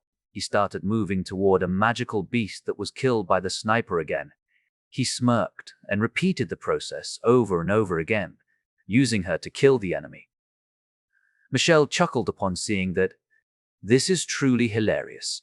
Without swinging his blade, he's killed more than 100 magical beasts." On the other hand, Isabel was raging on the helicopter. "Does he have no pride? How dare he use me like this?" She aimed the sniper right in front of Kai. It landed right in the ground, right in front of him, telling him she was angry. Kai paid no heed to this threat as he continued to move around. With his extraordinary hearing, he could know when she would shoot. Taking advantage of this, Kai had perfect timing to annoy her while killing the magical beasts. He kept doing this until they finally got rid of the magical beasts. All the soldiers and commanders were happy with the result, throwing a party to celebrate this victory. Evan Young also started healing the people injured in this battle. Kai was observing him the entire time to see what kind of power he had, recalling that he was one of the Zodiacs. To his surprise, Evan managed to bring someone who almost died to full health. His ability blew his mind, causing him to wonder whether they should invite him or not. After all, he learned from Michelle that he wasn't a part of any group. Although he wanted another vanguard to help him in the front, He could do just fine as long as he had a healer. Deciding to observe his character first, he came to the party with that intention. At the party, the people were talking about the reign of magical beasts and the strategist, who were obviously Tasha and Kai. If one needed to choose a person that contributed the most, they would undoubtedly choose him. Kai and the others joined the celebration as a formality, planning to go back the next day. It was at this time that the pink-haired woman walks toward him. Seeing this, Michelle facepalmed. "Here comes the trouble. I challenge you to a duel." Isabel pointed her finger at Kai. "There you go again. Searching for another person just to prove you're strong." Evan Young interjected. "What did you say?" Looking at him with disgusted eyes, she snarled, "Nothing." Evan simply shrugged his shoulder. Even so, in a very low tone, he added, "Your efforts will be rewarded someday even without doing that." Kai glanced at Evan, thinking of something interesting. He couldn't understand what he said, but he knew this thing was not as simple as that. He would love to find out about this Evan from Michelle later. To think the group ranked 8th in the academy wants to bully our new group. "Your shamelessness is truly surprising." Michelle walked toward them and said, "Michelle." Isabel narrowed her eyes. "You can't have a personal duel between magicians, but we can do a group battle. I want to see how powerful a group built by an S-rank magician and Leo is." It's still unacceptable for a group in such a high ranking to challenge a new group," Michelle snorted. Isabel smirked, remembering the report about Michelle's past. Michelle was the current #1 in school, so she always wanted to challenge her. Unfortunately, she didn't have a group, making her unable to be challenged. She kept searching for information that could rile her up to make an unofficial duel, and found an interesting piece of information. She often visited United Japan, surprisingly, for a man the same age as her. The moment she found out that he was the first Zodiac ever created, and this made her want to challenge him too. Looking at their relationship, Isabel could see a gap which she could take advantage of. She slowly walked toward Kai and acted like she stumbled. This should be enough to make Michelle angry. The moment she stumbled, she threw herself toward Kai Co. Michelle opened her eyes wide, not because she was surprised by her action, but because Kai moved sideways, letting her fall on her face instead of his embrace. Bam! The party turned silent before Michelle's laugh rang in everyone's ears. "Haha, what do you think you're doing? Seriously, you need to find a good man like him. He knows you're just faking that stumble and dodged you. Haha, Evan Young, we need you to heal her face, maybe her heart too. Haha." On the other hand, Isabel was raging as she stood up and walked away, leaving the place with a nosebleed. "Just you wait." Evan only sighed helplessly and walked away too. The next day, they went back to the place where they placed their belongings and retrieved them as they made their way back home. Chapter 90. 2 suitcases. Kai and the others were chatting in their room. After that mission, Michelle got 250 0-sound and 2 0-sound points as the original reward for killing the wolf, including the giant crystal. They also managed to help the left army and middle army with minimum casualties. Even the army and the student president personally gave their thanks. Of course, the student council rewarded them greatly for the emergency mission. They got 310,000 points. Kai decided to use that money to buy all the equipment they needed. They would be able to buy them easily by using Michelle's or Ayaka's money, but they agreed to not involve their families in this. The rest of the money would be split to 5, as 1/5 of them would be the group's cash. They were waiting for another high-level mission to get a big reward like this one, albeit it was hard to find them. 2 days later, Michelle asked him to go to their base. First, as she had something to do, Tasha and Ayaka, who had been waiting for them, were surprised. Tasha asked, "Where is she?" "I don't know." "She has something to do," Kai replied, looking at Ayaka's device. "Do you research another thing?" "Yes." She nodded. Before he could ask the details, Michelle opened the door, bringing 2 briefcases with her. She placed the 2 briefcases and smiled. "Finally, these 2 have arrived." "What is in these 2 cases?" Kai asked. "You won't believe it." She smirked as she opened the first briefcase, letting them see 2 blades-handled devices. "This is your weapon, Kai." Ayaka's heart skipped a beat after hearing Kai's weapons. His current weapons were the 2 swords that she gave him a few months ago. Although she wanted Kai to use her weapons, she did not stop Kai from changing his weapons. She took a glimpse at the device. It was a blue metallic sword's handle with a strange white pattern. Kai grabbed one of them, activating it by channeling his magic power. The real blade that had been hiding inside the handle came out, revealing a 1-meter-long blue sword. The concept is to make a coupling between the handle and the blade, enabling the blade to vibrate without affecting the handle. It will be funny if you start vibrating because of this sword. Well, to solve that issue, we put a coupling and a few shock dampeners. Michelle chuckled, explaining the system. How about you test it first? You have researched magic for this in the past, right? Yeah. Kai nodded, looking at Tasha and Ayaka before making a bit of distance. He closed his eyes and took a deep breath before making a small magic circle on the sword. The magic circle was a bit different, as Kai made a magic circle that looked like a ring, rotating around the blade. The magic circle made a weird sound for a second before it stopped.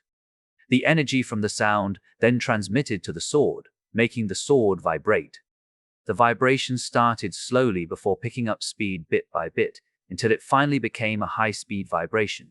So, this is a vibration sword. The concept of this is to make a high-speed vibration, thus increasing its sharpness, Michelle said as she threw a briefcase to him. Test cutting this. Kai raised his sword, trying to cut the briefcase. However, he felt something wrong as the vibration suddenly stopped mid-air. Because of that, the sword could not cut the briefcase, deflecting it to the ground. Michelle, Tasha, and Ayaka widened their eyes, seeing the same thing as Kai. Michelle asked, "Why has the vibration stopped?" Kai closed his eyes, analyzing what just happened in those few seconds. After a minute, he answered, "It seems because of my magic, your magic." Michelle looked down, weighing something in her mind. On the other hand, Ayaka could not hold her curiosity, considering this was the first time she saw Kai researching magic. What is the concept of this magic? It is about soundproofing ability. Soundproofing works in one of 4 ways. One is to block the noise by adding mass to a structure to the point that sound energy is reflected or converted into heat by the mass of the new structure. The second is to add another layer, stopping the sound vibration from traveling through to the second structure. The third is sound absorption, which is when sound is absorbed by a material, therefore reducing the amount of sound that travels through a structure. I use this concept for my sound insulation room. Meanwhile, I use the first way for this magic. You may notice it by seeing the ring magic circle. I use that magic circle to make a space that could completely reflect the sound, making the particles collide with each other continuously, thus increasing the kinetic energy. However, the moment I swung the sword, the vector changed, leaving the magic circle, Kai explained, wondering why he did not think about this. The Otter 3 nodded, understanding his concepts, albeit understanding and using it to make new magic was different. Michelle said, not having any expectations. How about making a spear magic circle? This way, the particles won't escape. He shook his head. The main thing in this magic is not the particles, but the kinetic energy. If I make it that way, the energy might escape through the little gap around the sword, thus giving me a hard time maintaining the magic. Then, how about changing the shape of the sword? I think you can make a metallic sphere in the blade. That way you can reinforce it with magic so the sound couldn't escape. As expected from Kudo Group, who was in charge of making and researching weapons in United Japan, Ayaka suddenly gave a reasonable solution. The others could somehow picture the sword. As long as Kai did not mind about the shape, it should be no problem. Kai glanced at Michelle, asking for her opinion. I can ask the professor for this. She should have a few experts in this area, but you need to wait again, Michelle answered. I don't mind about waiting. Well, she might work extra fast if you are the one who comes to her, Michelle said, making a smug face. Kai's body shook as he immediately shook his head repeatedly. I won't. She is nice, you know, as long as you can ignore her habit. Besides, she truly cares about you since you are her first. Michelle suddenly stopped, forgetting that Ayaka was here. She did not know about zodiacs yet, so she would hide it until Kai told her, albeit she stopped at the perfect time, making Ayaka misunderstand. First, Ayaka shuddered, looking at Kai with complicated expressions. Gahaha, Michelle laughed. It's not what you were thinking. Anyway, I will send the weapons back along with the request. Thank you. Kai nodded. Remembering the briefcase, Kai asked, What is in the second case? This is for you too, but with Tasha, Michelle answered. You mean? Tasha and Kai instantly realized what was inside the second briefcase. Michelle opened it, revealing a pair of bracelets. The bracelets were white without any decorations. The concept about this bracelet is by syncing magic frequency. Normally, this would be impossible since every person has a different magic frequency. Your case is possible because the magic power inside Tasha's body is yours. Actually, the professor could think of something like this because of both of you. The first one is because you have sound magic, and she is a bit interested in frequency and such. The second one is Tasha's sealing ability. Combining these two concepts, she managed to make something like this. Of course, there are many complicated things I can't explain since I don't understand any of them. Anyway, you can try it. Michelle handed the bracelets to Kai and Tasha. They exchanged looks before wearing the bracelets together. Tasha's bracelet suddenly made a blue magic circle. Tasha felt her magic power was drained a bit, making her a bit uncomfortable. At this time, Kai's bracelet made another blue magic circle, appearing to be the receiver. It took only 3 seconds before the warmth spread from his hand to his entire body. This was his magic power, he thought. How is it? Michelle asked, opening up a report sheet to send back to the professor. I could not say the exact number, but I feel I have received more than 10% of my original magic power. At first, it is a bit uncomfortable, and there is still a stingy pain in my arm. It should be gone after a few minutes. Yes, I have the same feeling as Kai. Michelle nodded, taking notes for the professor. The professor wants me to check you for a few days. If you still feel uncomfortable after an hour, it will be better to take it off for the time being. If there is another symptom, you might want to check your condition with the professor. Kai did not want to meet the professor, but still nodded his head with great difficulty. Tasha did not mind though, considering Kai would be the center of her attention. Well, if I have this magic power, I can make another magic, Kai said. Oh, new magic. What is the type? Attack, support, scouting, attack type. Kai pondered for a moment before replying. What is the concept? She asked, but before Kai could answer, someone opened the door and shouted, Haha, I have come to challenge your group, Lion Group. To think that you use Leo to be the symbol, as expected of my rival, Shadow Queen Michelle Powell. Chapter 91. Points, haha. I have come to challenge your group. The one who opened the door was a pink-haired woman, Isabel Fisher. She had been silent for a few days, making Michelle think that she would not come. Sadly, the nightmare finally came. We refuse, Kai replied. You. I still haven't forgotten about the previous thing you did. Leo, Isabel crossed her arms, complaining. Are you even a Zodiac? To think you don't dare to accept a challenge. I can't believe you are the first Zodiac. Zodiac. Ayaka was clueless. She took a few glances at Kai, wondering if he would explain about the Zodiac or not. We don't have any obligation to accept your challenge. Michelle stopped Isabel. Indeed. You don't need to accept my challenge. She nodded, making them think she would stop, albeit she had another trump card. She looked at Michelle and smirked. Think about this. He is the first ever Zodiac, right? I am also a Zodiac. I'm sure many people are curious about what kind of kid 2 Zodiacs would produce. All of them instantly realized what she wanted. Hee hee. Isabel grinned, continuing her explanation. That's right. Do you think I did not do anything in the past few days? Too bad. I have been explaining the possibility of Leo and myself to my family. That's why, if you accept this challenge, I will leave you guys alone. I will also stop them from making this thing happen. You be Chief. If you want a Zodiac, you can take that Evan Young or that brute man. Michelle gritted her teeth. Pisces does not interest me while I don't like that brute man. Taurus, she snorted. Besides, I'm sure many people are wondering what kind of man that Michelle Graham fancy and about the first Zodiac ever created. Isabel made a smug smile, thinking she won the argument. I agree, Kai suddenly answered, accepting the challenge. Oh, this is truly surprising. For Leo himself to agree about this proposal. Do you find me ugly? She looked at Kai, making a sexy pose. Why do you think you fell on your face last time? Kai harumphed, striking back at her. Michelle laughed as loud as possible, making fun of her. Isabel's face turned red, ashamed. She gritted her teeth and said, Since you have agreed, we will have a group battle 1 month from now. She turned and walked away, But Kai stopped her. Wait. There is another thing to do. What? Isabel glared at him. I want you to make a written agreement. I don't like the possibility of you making your family and the government pair up with someone like that, Kai said with a serious face. Fine. Isabel suddenly thought of a good plan, making another threat. If my group wins, then you need to promise you can't stop me from doing that. That is not possible, Michelle answered. I will make the written agreement later. You can come back tomorrow to sign it. Isabel walked away, leaving the room with anger. Kai then scratched his cheek with his finger, turning toward Ayaka and Tasha with an apologetic look. I am sorry for deciding this. I will protect you from that vixen. Sir, Tasha and Ayaka said at the same time, agreeing upon something. Well, the duel is 1 month from now, Kai sighed as he turned to Michelle.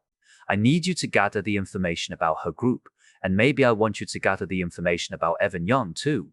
Evan Young. She furrowed her eyebrows, looking at Kai with a confused look. I can understand if you want to know about our enemies. Still, Evan Young. Are you planning to recruit him? Kai shrugged. I don't know, but his ability is useful. If his character is okay, I don't think I would mind about having him here. I am the only man here anyway. It will be good to have another male in our group. Michelle looked at him before glancing at Ayaka and Tasha. I don't particularly mind about it, but I don't know about the other two. Tasha and Ayaka exchanged looks before shrugging their shoulders. Ayaka thought about his well-being, thinking it would be good to have another male to chat with. On the contrary, Tasha thought there would not be any potential candidate if Evan Young joined their group. Fufu. Why do you seem to be against the idea of having her on your side? Michelle asked. I mean, she is pretty and a good body. She also has a good family background, and she herself is strong. Tasha and Ayaka pushed their hair behind their ears, trying to listen to Kai's answer. Shaking his head, he answered ambiguously, I just don't like the idea I want to choose for myself. Michelle and Tasha smiled upon hearing this, while Ayaka blushed. Wondering whether she was one of the lists, Michelle said she was a potential one, but if Kai decided that, then her opinion would not matter. Well, just like my element, I will be your shadow and support you in the back. Michelle smiled. They all forgot about Kai's new magic because of this incident. By the way, what is this group battle all about? Is there any benefit in accepting the battle? Kai asked Michelle. Hearing that question, Michelle simply walked toward the computer and projected the screen so everyone could see it. On the screen, there were 10 names with numbers beside them. Dawn, 11:30-100 Golden, 10:8-500 Brave, 10:5-400 Bronze, 10:8-500 Thunder, 9:30-100 Tempest, 8:8-400 Grace, 8:30-1,000 Eagle, 7:8-900 Honor, 7,007-900 Slayer, 7:25-100. This is the first 10 groups in our generation. These numbers are their points right now. Well, there is nothing good about these numbers other than recognition. Well, there are many who fight for fame and pride. I mean, they have a huge background, and it would be too shameful if they are not the best. I don't care about such a thing, so I never created a group again after my former group graduated. Even my father gave me permission to do anything I wanted. So here I am. As for this group, this is more like a place to hang out with you guys and do missions. I don't really care about points, as long as we're at the top 100 and get our personal helicopter. By the way, we need 40,000 to get into the top 100. There are 2 ways to acquire points. Firstly, we can get it from a mission or emergency mission. The second is from group battle. If we beat our opponent, we would get 10% of our opponent's points. This point will reset the moment one of our group member graduates. Considering you can recruit an elite 3rd year to your group despite being a 1st year, I think such a rule is normal. This is to prevent someone from taking advantage of the system. Most groups consist of people of the same year. There are other reasons besides this rule. If you graduated from this school together with your group, you will be thrown into the front line and help expand our border. However, if you have the same group, you would know each other's fighting style and the others, thus increasing your survival chance. Anyway, they made rules after considering so many things. Michelle explained Kai and the others could relate that. Well, since we still have a month, do you want to go for another mission? I personally don't mind that, but how about the others? Besides, there is a cooldown period of a week. We can't take any mission right now. This cooldown period is to make the others rest. You can say that the monetary reward is great. However, sometimes, a few reckless ones try to get as many missions as possible. This led to many unnecessary deaths despite being too tired for a mission. They thought they would be able to get money for their family, lover, or whatever, but what they got was death. The school then made this rule to prevent them. I see. Then we basically have free time for the time being. Kai nodded. He wanted to research another magic to begin with, so he had no problem with this rule. Yes. Everyone is free to do research on their own, Michelle said, taking a glance at Kai. Maybe we can have a date after this. Tasha's eyes flashed, while Ayaka kept glancing at him, hoping she could have one too. Although she had yet to reach Michelle's or Tasha's level, she had realized she also liked. Kai shook his head, making an apologetic look. Maybe after the group battle I want to focus on this first. Fine. Michelle shrugged as the others also nodded inwardly. A few days later, they could receive a mission again. However, they were not as lucky as they were previously. They could not find a good mission, so they decided to hold on. The next day, they started searching for a mission again, but found nothing. Finally, on the third day, they found a mission. Surprisingly, the mission was not from the school system. Instead, it was coming from the student council. Michelle and Kai decided to go to the student council room. I have been waiting for both of you. The president greeted them with a simple smile. A very good job back then. I don't have any complaints about the wolf mission, and could only give praise for the emergency mission. Enough about the pleasantries. Just give us the mission. Michelle stopped him. Fufu. After having her man beside her, she doesn't want to hang out with us anymore. The vice president chuckled. That's not what I mean. Michelle turned to her with an apologetic expression. All right. Since she wants to finish this as soon as possible, the president gave her a paper. This is the mission. Chapter 92, Second Mission. This is the mission. The president gave her the mission paper. Kai and Michelle read the mission together. Mission. Escort description. Escort Evan Young to the Brazil front military base. Reward 500, 0 sound and 10, 0 sound points. Speechless, they blinked a few times to check whether their eyes were playing with them or not. Both of them exchanged looks, thinking the same thing before turning their heads to the student council president. Are you sure this is a mission? Not your way to boost our points, right? I know you take care of me, but I don't want it this way. Michelle looked at him with complicated expressions, not knowing whether to be happy or disappointed. I know I would never do that, the student council sighed, keeping the situation in suspense. Then why? Michelle slammed the table. Noticing he was not lying, he suddenly had another thought. It seems the boy understood the mission. Miyaka, the vice president, smiled upon noticing Kai's expression. Ayaka turned her head, hearing Kai suddenly said, "Undercover mission, why do you say that?" The student council smiled a bit before asking, "From the previous emergency mission, even though the school sent Evan Young, there was only one person escorting him, and there was this mission that looked very unrealistic in terms of rewards. So, I am suspecting there will be another danger to be worth this reward," Kai answered. Miyaka smiled as she clapped her hands. "It seems it is a good choice to leave Michelle in your hands. That's right. This is an undercover mission. Because of the mission system, we can put any more information on the mission, so I will explain the real mission." The president's expression turned serious. "We have a military base in Maraba, which is our front line at the moment. Even with our situation right now, there are still certain groups that want to hinder us. Basically, they are like a terrorist organization. This organization's name is the Ruler. According to our information, their hideout is on the Santarem. I want you to investigate them." Kai furrowed his eyebrows. "I think you should ask elites for this. We had sent several elites but always left with empty hands.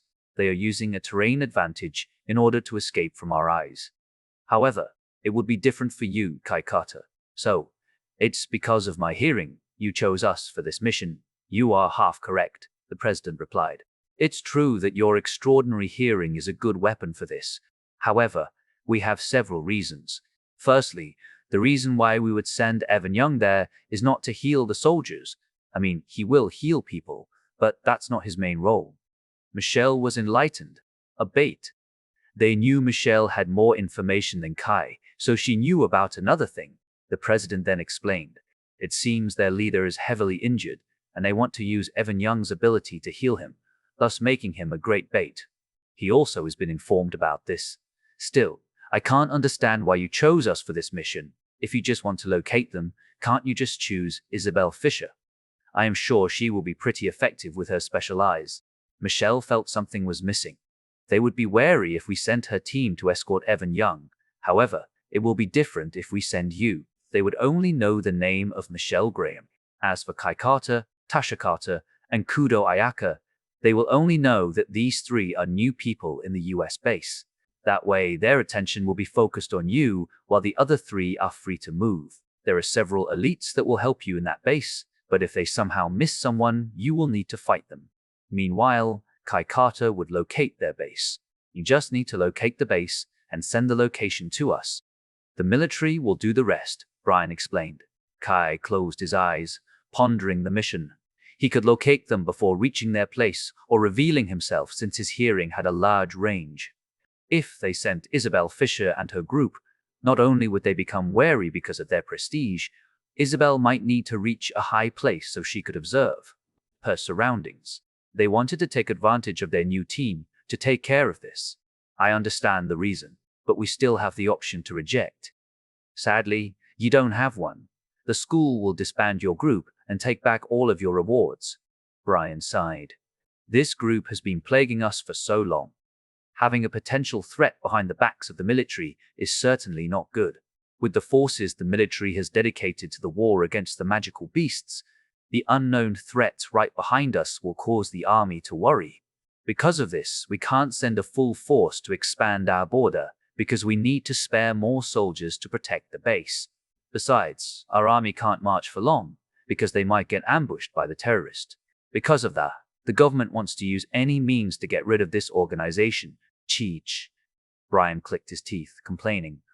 We don't need another enemy other than magical beasts. Seeing this reaction, he knew that the president was against using them for this mission. Most likely, it was the order from the higher-up. Kai took a glimpse of Michelle's expression and noticed how unsure she was with this mission, so he decided to speak. Even so, our enemy right now is the terrorist, and they are certainly elites. For students to fight elites like this, the army will try to do anything to destroy the terrorist, so you don't need to fight them. The president tried to assure him, but with him talking, if the army somehow missed someone, this mission was risky. Because of that, the student council added, in any case, if the situation becomes more dangerous, we will surely compensate you. Kai only wanted to keep them safe and did not need any compensation. However, seeing the troubled look in Michelle's face, he knew he had no choice other than accepting the mission. I agree. Michelle could only sigh and nodded her head too. However, we will decide our own battle plan and the army will move according to our plan. Brian had trouble accepting Michelle's condition because they had their own plan ready. Taking a glimpse of Kai, he pondered for a moment. I will try to negotiate with them. Because of the battle in Prince Rupert, he has a certain reputation in the army. Then, when are we leaving? As soon as possible. So tomorrow, let's go. Clenching the mission paper, Michelle took Kai out of the student council. Wait. Brian stopped them, taking out a pen from his desk.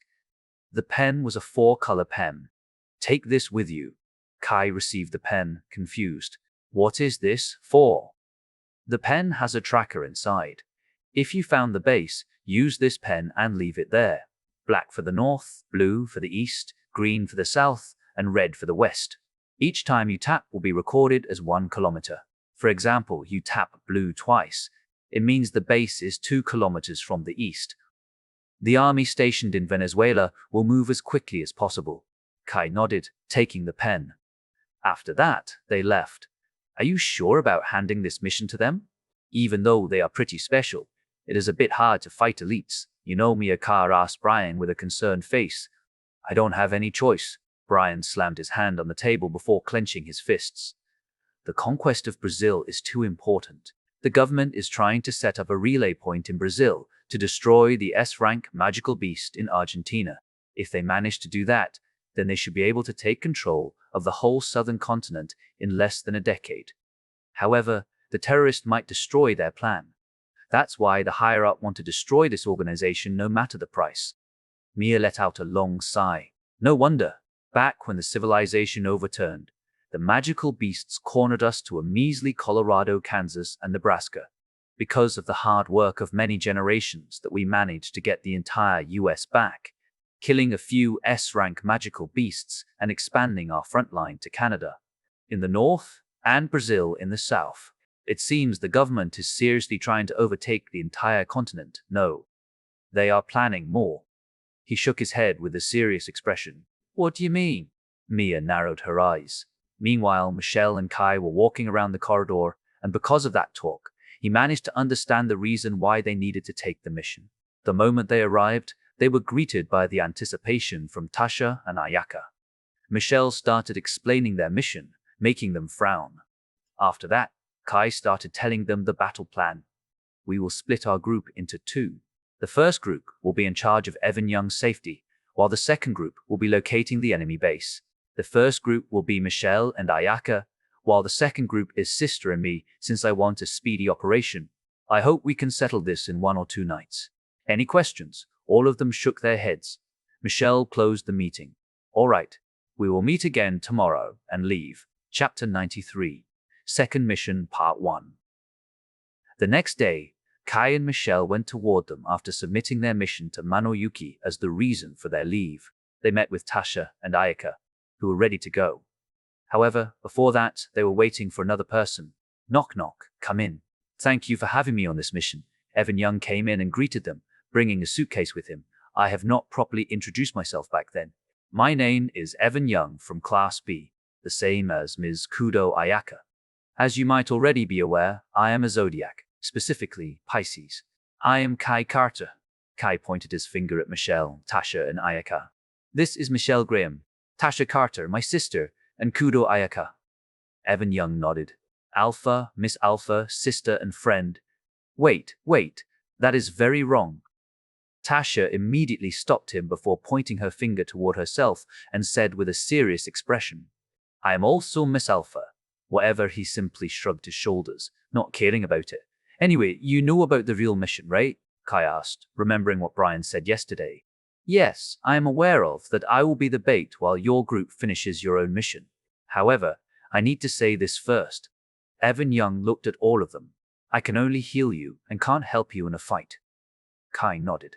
Michelle Graham and Kudo Ayaka will ensure your safety, while my sister and I will locate the base. I wish to finish the mission within 2 days, since it will be dangerous to stay longer. I have the same thought. However, tracking an enemy that the elites can't is hard. I will take care of that, Kai assured him. I will just do whatever I need to do, such as healing the soldiers and acting as normal as possible. I will try not to hinder your mission, and if you need any help, you can ask me, except for fighting. Then we have a deal. Kai nodded and stretched his hand. Evan Young nodded his head and shook Kai's hand. Evan then led them to a helicopter parked right behind their school. This was the first time Kai and the others saw the vast field filled with helicopters. Because of his healing ability, Evan was given a helicopter for himself, so he could travel anywhere. Kai was determined to raise their ranking and got one of these helicopters. They then flew toward Front Brazil military base. Normally, this would take longer, but after reinforced by magic and magic core, the helicopters could fly faster. This was why Kai and the others could travel so fast with a little helicopter from Korea to Russia. It took them approximately 6 hours before arriving in the military base. They went to the general's office, meeting the one in charge of this base. The general was a female with blue hair tied into a bun. A beauty on top of that with a pretty face and gorgeous body. She appeared to be older despite her young appearance, albeit no one said anything about that. All of them saluted as Kai started reporting. Lion Group has escorted Evan Young to the Front Brazil military base. Good work. She nodded. She looked at Evan Young for a while before saying, We would appreciate your support here since we have many wounded warriors in this base. Kai was wondering why she paused a bit when she looked at Evan. Knock knock. Someone was knocking on the door and opened it. Another female came inside. She had short blue hair with fierce eyes. Even so, it only made her elegance come out. She appeared to be the general's assistant, handing a few documents to her. These are the requested documents. Good work. The assistant then looked toward the 5 kids and asked one of them, Are you Evan Young? Kai was confused about why this person started talking with Evan. He thought these two were suspicious, but when he saw the general's expression, he knew these two were not on the same side. Yes, Evan nodded. That's good. I am relieved now that we have you. The soldiers will be safe. She smiled. I will do my best. Cough. The general faked a cough while staring at her assistant. The assistant immediately left the room. Anyway, I am sure you have a long flight, so you can go to the dining room and ask one of the chefs to make you something. After that, you can start working. The commander nodded and did not say anything about her assistant's behavior. They then left the room, walking toward the dining room.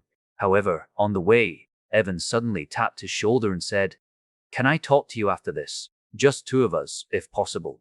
Kai pondered for a moment and nodded. After entering the dining room, they asked the chefs to make them something. It seemed they already knew they were coming, so they simply nodded before cooking something.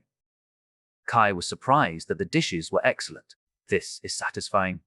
Well, the soldiers are warriors. A warrior is a person who is willing to risk his life, who is prepared to fight away from the family while risking their lives in the front line. In fact, they don't really get the recognition they deserve. I know that many people who can only sit back in the safe area recognize them as heroes, but there are also many that don't care about that. Well, we are also walking in this path, so we can only struggle to survive and tell the tale for the next generation, Michelle said with a smile, since I also love the stories from my grandfather. Anyway, that is why the condition on the front line has improved. Of course, if this is only in the military base, if you are on a mission in the middle of nowhere, then you should procure your own food. Of course, I have improved my cooking skill to make sure you won't die because of hunger. Wait, are you sure you are better than mine? I can cook many things, Tasha snorted. Heh, I am training under a 5-star chef. She crossed her arms, making a smug smile. Tasha continued to fight back, while Ayaka could only look down, embarrassed, because she was the only one who couldn't cook. Kai only smiled when watching this. After a while, they wrapped the things up and headed back to the infirmary since Evan came to heal people. When passing the restroom, Evan tapped Kai's back a few times before signaling him to talk. Kai nodded and said to the girls, Sorry, something came up. Michelle and the others only nodded, waiting for them. They were going to the bathroom, the same one, making a misunderstanding for the people. Luckily, there was no one around, so it was safe. However, they had a more serious discussion inside as Kai erected a small, sound insulation room. I have set up a barrier. We can talk, Kai nodded after checking his sound insulation room. Evan Young nodded as he opened the suitcase, revealing a small laptop. While waiting for the booting, he said, Have you realized that both General and his assistant have weird behavior? Yeah. However, whatever it is, they surely are not on the same side, Kai agreed. He was surprised why Evan suddenly said this, though. Let me check them first. Evan started typing with a complicated thing, and in a few seconds he got 2 profiles, the general's and her assistant. The general's name is Cindy Ashley, 41 years old, rising general. She is stationed here because of her achievement in various battlefields in South America. On the other hand, her assistant is a new one in this place. She was stationed at Belém before. There are no suspicious records in their profile. Surprisingly, both of them are hostile with each other currently, making this situation complicated. Yeah, they both know they are on the opposite side, but we don't know which one is coming from the terrorist, Kai agreed. By the way, you are good with computers, and how can you get this data? I am using my family's network to open their profiles. But thank you for the compliment. He continued his job, searching one file after another. My power is just weak water magic. For some reason, I can't use any offensive magic even though I have a good amount of magic. Because of that, I tried to fill my shortcomings by this. Kai nodded, not asking more questions. They just met not long ago, and he thought it would be rude to ask more personal questions. Anyway, we can just ask them if they are the terrorist or not, and it will alarm them. Yeah, it seems they really infiltrated the army. So, how are you going to do this? Evan asked, since Kai was the one in charge of this mission while he was only a bait.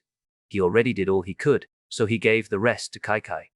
Pondered for a moment, trying to come up with a plan. Since we don't know who the bad guy is, then we can't trust anyone.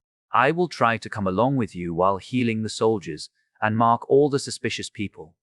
Albeit, I will need to move out during the night, so Michelle, Graham, and Kudo Ayaka will protect you. All right, I will go along with your plan, but my beastly instinct is telling me that tonight will be dangerous, he said. Same. Kai agreed as the instinct from the magical beast was tingling. In fact, every single one of these guys is terrorists until proven otherwise. Kai also sent a message to the girl saying, "Trust no one." Chapter 94, Second Mission Part 2. After sending the message, he and Evan came out with a serious expression, telling them not to talk about it. On the other hand, they started going to the infirmary, where Evan Young started healing the soldiers. Meanwhile, Kai was focusing his attention on the general and her assistant. They did not have any weird talk or anything, so Kai was unsure which one was the terrorist. However, if the highest in command were the terrorist, this base would be screwed. Unfortunately, he did not have enough information to prove that she was not. Kai scratched his head, trying to come up with a feasible plan, but to no avail. Michelle came to him, touching his head because he looked very serious. She smiled. "Don't overthink it. Rather than thinking something uncertain, just look around you and think from something certain." Kai's body shook a bit before looking at Michelle with an empty stare.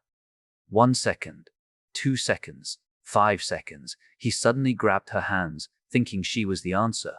"I have found the solution to my problem." Michelle blinked a few times, confused. "What do you mean?" He suddenly walked to her and pushed her to the wall before slamming his hand on the wall. He suddenly moved his hand right beside her cheek, making other people think they were doing something inappropriate. "Hey Kai, I am happy about this, but I think we need to consider the time and place first," Michelle said with a low voice, but did not push him away. Hearing that voice, Ayaka turned her head and was shocked to see Kai doing something inappropriate. However, Kai knew that this room was full of cameras and such. Afraid of them finding out he did this, he simply whispered, "Get inside my shadow and go to Evan's shadow. Remember to trust no one. Follow me, I will lead you to a place without surveillance." Kai then held her hand and dragged her somewhere. Ayaka did not know what to do, looking left and right to seek help from Tasha. Surprisingly, Tasha already saw this but ignored them. She knew Kai would not do something like that in a place like this, so the only reason because he was planning something. Sister Tasha, they... Ayaka kept glancing at the place where they exited. "Don't bother with them, Hayes. This is why I need to educate my brother," Tasha replied with a very unusual answer, making Ayaka confused. It looked like she was disappointed in Kai, but she would surely never do that. Because of this, Ayaka thought of another possibility. Meanwhile, Kai and Michelle were going right under the stairs where there was no surveillance. Creating a sound insulation room, Kai quickly said, "We don't have time. Enter my shadow and go to Evan's shadow. Don't trust anyone and only appear at the last second." Michelle did not say anything and nodded. She clasped her hands, making a small magic circle underneath her feet. Shadow walk. She then came inside Kai's shadow, looking like she just took an elevator down. After that, Kai released his sound insulation room and sighed. After around 20 minutes, Kai then came out of that place and walked toward the infirmary again. He had predicted that they would make a move very soon, because in their respective room, the general and her assistant were looking at the footage. They never thought there was someone who would do something lewd to the famous Michelle Graham. Because of that, they observed Kai more carefully, trying to search for more information from this guy. With this, they would think Michelle had gone away when they were busy observing Kai Carter. Kai did not do anything other than watching from the side as soon as he arrived at the infirmary. Of course, Tasha played along by scolding him for what he did. After around 2 hours, Kai saw Evan's face becoming pale. He walked toward him and tapped his shoulder. "Are you all right?" Evan turned his head, never expecting Kai would talk to him. However, without anyone noticing, Kai's and Evan's shadows were connected because of this action. At this time, Michelle used her shadow walk again to move from Kai's shadow to Evan's shadow. Tasha had expected this when she saw Kai approaching Evan, so she kept staring at the shadow. The moment she saw their shadow bulged a bit, she knew Michelle was there. She did not know Kai's plan, but decided to trust him.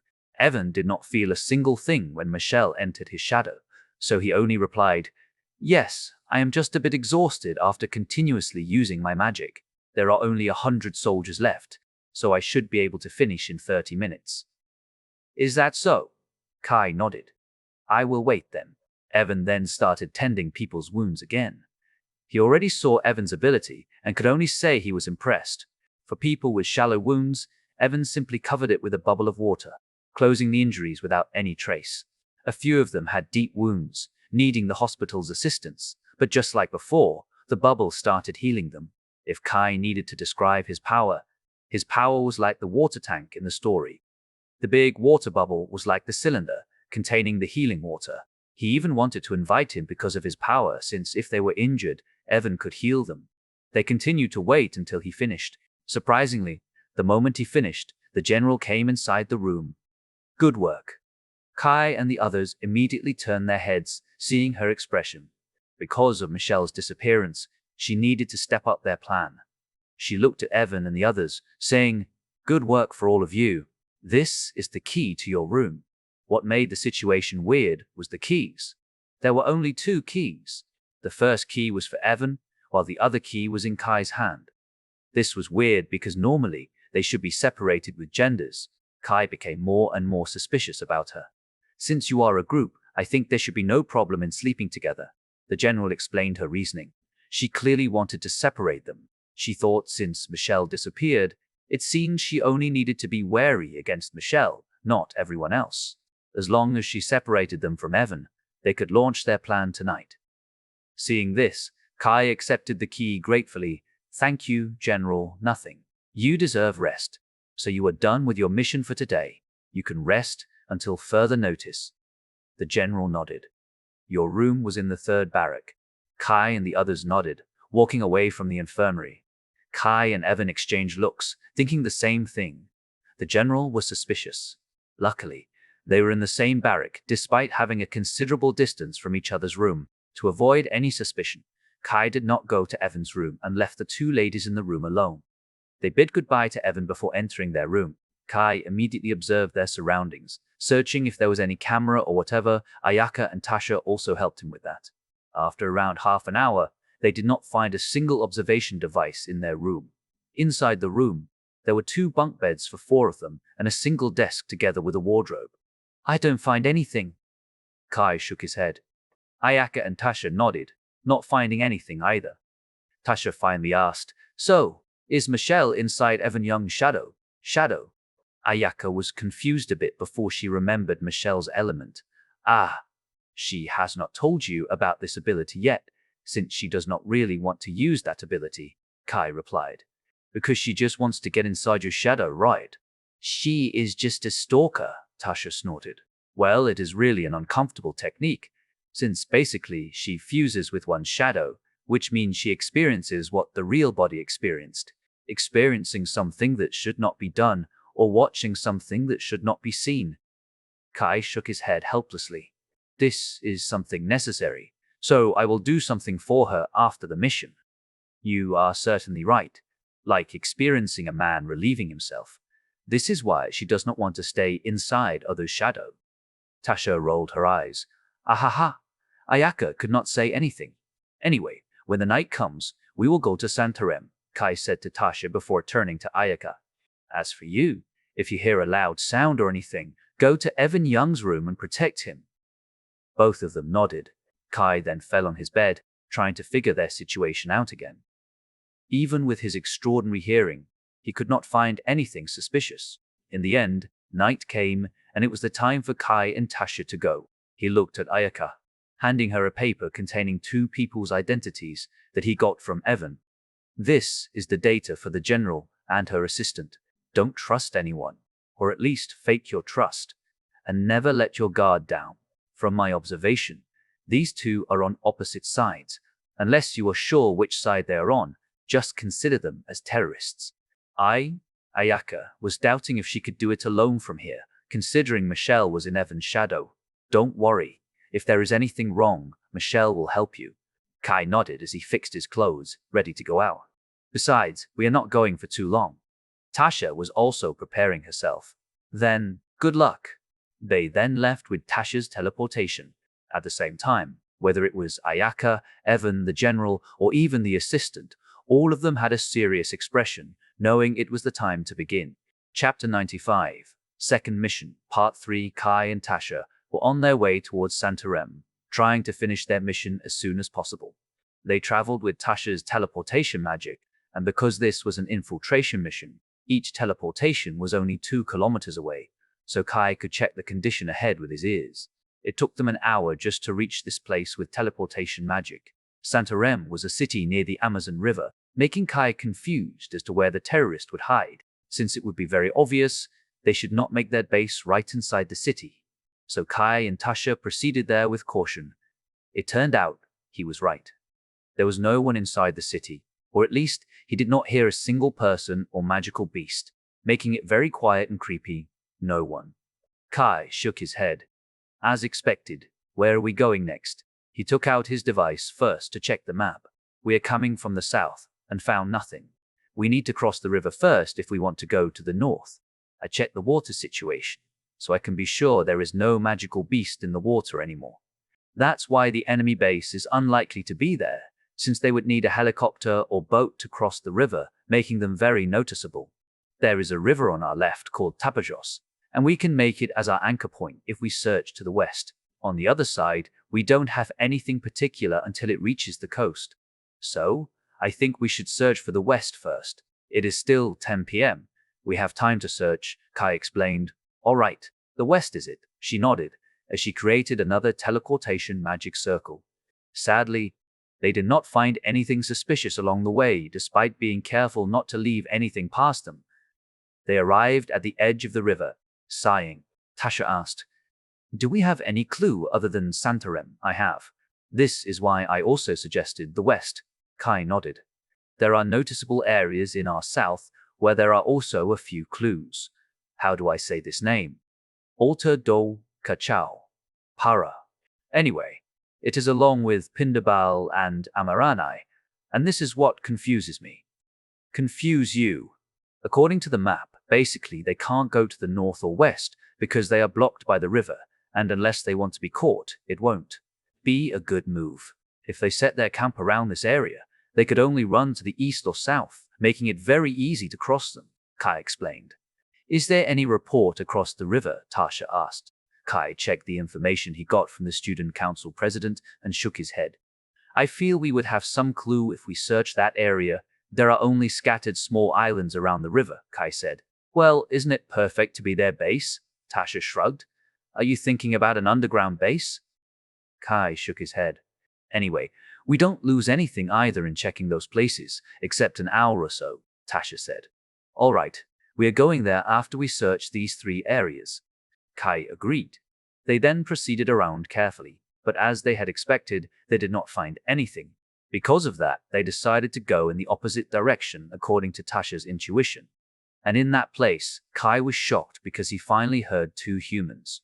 They decided not to teleport again and closed in on foot. Surprisingly, Kai found around 8 people in the area. "There are 8 people around the area, and they are pretty scattered," Kai informed as he pointed his finger. 2 over there, and 2 over there. The rest are in the same place." "How big can your insulation room be?"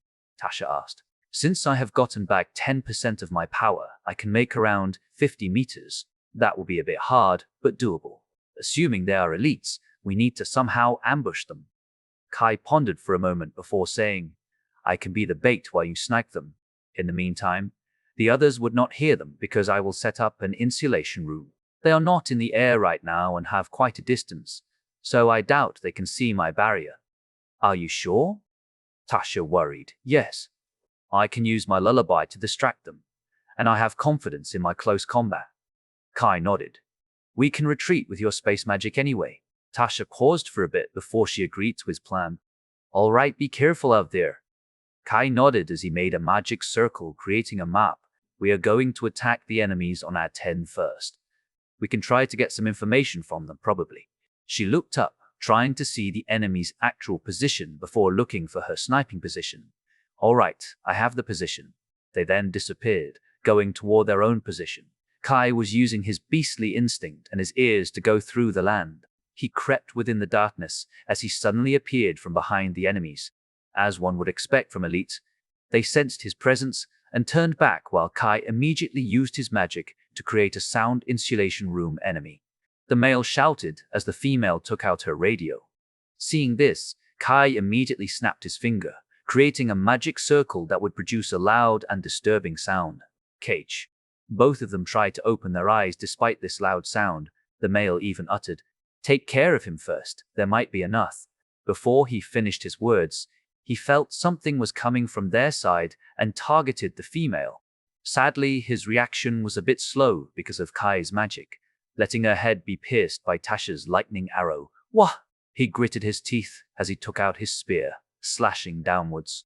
Seeing this, Kai also swung his sword to block his spear while using his other sword to strike at his neck. Unfortunately, the elite immediately ducked down and swung his spear toward Kai's feet. Kai jumped and spun his body, striking him again from above. The male quickly raised his spear, blocking Kai's two swords. Noticing his movement, Kai could see that this man was on another level than the woman. He snapped his finger again and tried to attack at the same time. Unexpectedly, the man only gritted his teeth, enduring the pain, and swung his spear to blow him away. Kai used his powerful strength to stop his spear. He was surprised that the little kid had so much power, but his spear was still sharp, so Kai could not get close while making a magic circle on his left hand. Lightning piercer. Of course, Tasha immediately prevented that, aiming at his left hand. The man immediately tried to destroy the arrow with his spear, and Kai instantly took that chance with his insane reaction speed. He sliced his left hand while continuing his slash toward his body. Arg, stad. The man used the spear handle to block Kai's sword, while blocking Tasha's arrow with just the thin spear blade. Unfortunately, Tasha's arrow still held more power than he expected, making his spear spin. Kai only smiled as his sword slid on the spear's handle, cutting a few fingers that tried to hold the spear. The man immediately kicked him, so he could make a distance, but Kai had predicted it with his ears. He simply grabbed his foot to throw his balance, and struck his right arm with his sword. The blood immediately splattered around like his left hand, and Kai threw one of his swords to use his left hand to slam the enemy's head into the ground. So, care to tell me, what do you know? He looked at him with killing intent. Pitui! He spat on Kai, though it was dodged. I never thought I lost to a brat like you. That's right, you lost, so please give me the information I need, Kai said nonchalantly. Do you think I will? Arg. Before he finished his words, he screamed painfully as Kai just stabbed his right thigh while trying to spin his sword to make it more painful. Nope, you won't tell me. That's why. Let us play a game since I don't really have time. Every time you refuse to answer, I will stab you with my sword like earlier. Let us see whether you are broken first or dying first. Kai smiled like a devil. After that, he kept screaming without saying anything, making Kai sigh. Tasha also came over after realizing he had died. He looked at Tasha and said, No clue. It seems we need to target the weaker one and hope they tell us any clue. I see. Tasha nodded, not minding about the blood around her. Anyway, we are going to fight with the second party first before killing the last group. What if we get our information in the next group? Do we ignore the last group and head to their location? Tasha asked. Num, we are still going to kill that group. They could communicate with each other, and I'm afraid if we don't take them swiftly, they will notice and inform their headquarters. If that happens, they will either prepare for a fight or run. I don't want to go through this mission again, so I hope we can finish them tonight, Kai explained. All right. You are the leader. Tasha nodded. After taking a breather for a minute, they went toward the second group. Chapter 96, Second Mission, Part 4. At the same time, chaos was also starting in the military base. The general called her assistant to her office, wanting to discuss something. Sipping her coffee, the general heard the voice of someone entering her room. Have you finished the documents? Yes, General. She nodded, handing her the documents on her hand. She then asked, What does the general want to talk with me? Is there any mission for me? The general handed a paper to her. That is your mission. The assistant took the paper and started reading it, albeit the paper only had a word on it. It said, BITC each. Her body shook as she heard the general shouted, Come in! Two people, a man and a woman, came in and suddenly ran toward the assistant to apprehend her. What are you two doing? The assistant shouted, not knowing what just happened. Her body was pinned down by both of them, and even if she used her magic, these two would stop it. General, tell these two to stop. Don't kill her since she still has her use. The general then stood up, walking toward the door, but she was stopped by the assistant's laughter. Ha ha ha, fool! You think tonight is the best way to act, right? Sorry, but I feel the same. The assistant glared at her. General, do you like the coffee? Looking at her expression, the general felt something off. Her body felt a bit stiff before she realized she could not move her body. General. Both of her supporters were surprised, creating a chance for the assistant to retaliate. Feeling their grasp loosen, she used her magic. Shh! They realized what just happened, gritting their teeth the moment they saw a magic circle. Spark. The purple-colored magic circle suddenly released a lightning attack, electrocuting both of them. Gah! Both of them shrilled out loud. The female fell down, letting out a bit foam from her mouth. On the other hand, the man was not better. Even though he was still conscious, he could not move his body as blood also came out of his nose. First Lieutenant Risa, why do you... He glared at her, wanting to ask her something, but his head was impaled to the wall by a single kick from her. Risa then looked at the general after the situation turned around. Just as you said, you still have a purpose for our organization. General Cindy Ashley. Risa took out her communication device and ordered, Team A will go to the general's office and take her with us. Team B will go with me to kidnap Evan Young. The rest of the team will create chaos in this base. As soon as we get these two, we will retreat. You terrorist bastard. Our situation is already not good with the magical beasts, and you want to make more ruckus. General Cindy could only shout after hearing many explosions sound outside. You know nothing. You don't know our reason to fight. Risa gritted her teeth, recalling the scene a few years ago. She was the same as Cindy, a soldier that wanted to fight for the country, especially for humanity. She also led a group and fought bravely in the front line. However, at one particular mission, they were surrounded by too many magical beasts and were forced to escape. Unfortunately, they were unable to escape, so they asked her alone to escape while buying time for her. With regret, she ran toward the military base to request for help. Unexpectedly, her hope was betrayed again as the general in that military base did not want to send help and said to her, although it saddens me, there is nothing we can do because we don't have enough people, and there were around 10,000 magical beasts. She tried to talk back, but was ordered to stand by on the base. She knew that they had enough people, and they just did not want to spare any resources because it was not worth it. After all, just to bring a group that might already be wiped out would cost more soldiers. It gave her the shock of her life. They'd been fighting together for a few years, but the general wanted her to abandon them and promoted her to shut her up. She was angry at that time and immediately rushed back toward her group, ignoring the order. And at that moment, he saw another group helping her group. After fighting for a few minutes, they managed to break through. She lost 2 of her comrades and took the rest back to the military base since the other party let her do so. Unfortunately, when she came back, all she got was punishment for disobeying an order. The same applied to her other comrades. They decided to defect to that group and infiltrated the military base for them. The leader of this group was injured, so after hearing about Evan Young's ability, they staged a grand plan to kidnap him, and this was the moment. Recalling this, it gave another surge of determination in her heart. She punched her face once, creating a blue spot right on her cheek. She killed the 2 people that tried to apprehend her earlier. Surprisingly, she painted their blood on her to make her look heavily injured. Before going out, 8 people came in. We have neutralized the people outside, although there will be many soldiers that will try to attack us around the base. You guys take care of her, she said to the first 4 before looking toward the other 4. All of you will try to attack me when I get Evan Young, to create a situation where it looks like I want to rescue him. If we get away from the base, we will retreat. Understood? All of them nodded, and Risa immediately ran outside.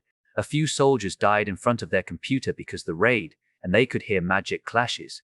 Most of the soldiers did not know what happened. They could only see that they were attacked by their own comrades.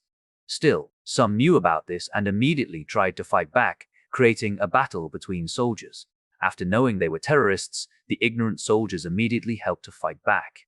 On the other hand, Ayaka already arrived at Evan's room, sweating because of the rush. Are you all right? Evan nodded his head, sighing. Yes, hearing all these sounds, I know there were many terrorists around here. In fact, I am wondering how you would fight all of these elite soldiers. Since you are given this room, they would certainly come here. We are going to go to another place first, Ayaka said. I know. Evan nodded. I will just follow you. Kai did not give her any suggestions about this, so she could only say, it will be better to get out of this chaotic situation. We should go to the north. The best she could think of was to go to Kai's position, but it was also the most logical answer.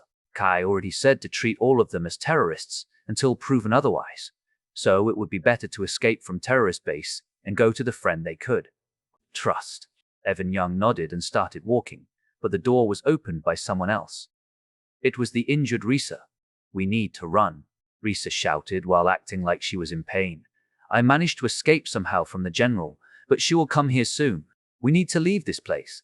Seeing this appearance made them believe her for a second before they remembered what Kai said. In fact, if there were Kai here, he would immediately realize that she was lying. For an injured person that rushed into this place, her heartbeat was too slow. At that time, Kai would instantly act to approach her before killing her. Albeit, in this situation, Ayaka recalled another thing Kai had said. He said to fake her trust. So she decided to play along while trying to see whether she was a terrorist or not. Hurry up! Risa shouted. Ayaka immediately grabbed Evan's arm and dragged him away. They were following Risa, making Evan confused. It's them. They suddenly heard a voice from behind. Turning their heads, they could see 4 people with the same military clothes as Risa. One of them immediately made a magic circle and shot out a purple lightning strike toward Evan, trying to paralyze him. Risa simply came in between and raised a magic shield to block that attack. We need to get out of the base, she shouted as she kept blocking the incoming attacks, while Ayaka and Evan ran outside. They could see how chaotic it was on the outside. Explosions, dying soldiers, and the others, making them wonder why they would do something like that despite having the same enemy. Ayaka could only shake her head, wondering what to do. It looked like Risa and those attackers were not on the same side, so she tried to figure which one she should trust. Sadly, she took too long and they had arrived outside the base safely. Unexpectedly, the instant they came out, Risa immediately raised her speed, catching up with Ayaka and Evan. Neither of them realized until she was right behind Ayaka and took out her gun. She aimed the gun right in front of her head, pulling the trigger. Evan realized something was off and turned her head only to see this Kudo Ayaka. Ayaka turned her head and opened her mouth in surprise, looking at the gun's muzzle as well as Risa's smirk. She could only think. Kai.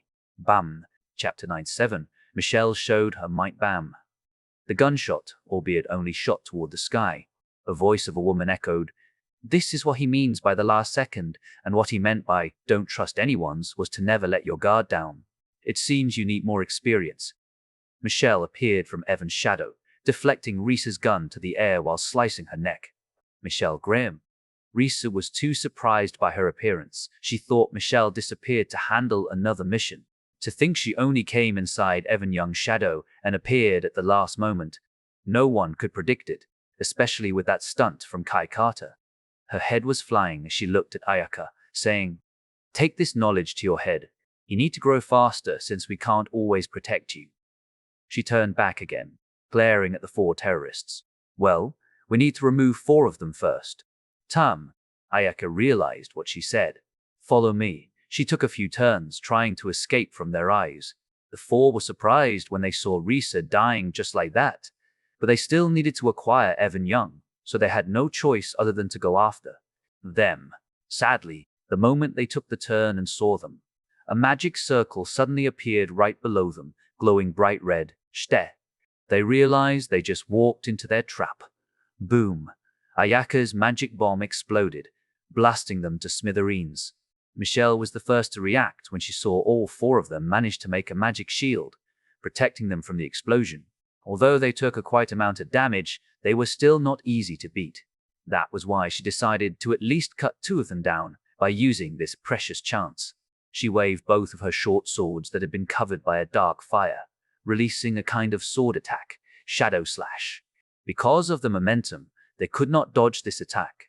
Despite using a magic shield, Two of them did not manage to block an S-rank magician's attack. The attack cut through the shield and split them into two. She said to Ayaka, "Good job." Although it looked like Ayaka was in the wrong, there was actually no complaint about her performance. She only let her guard down for an instant when they entered the woods, trying to think about their plan. However, that instant was what would cost her life.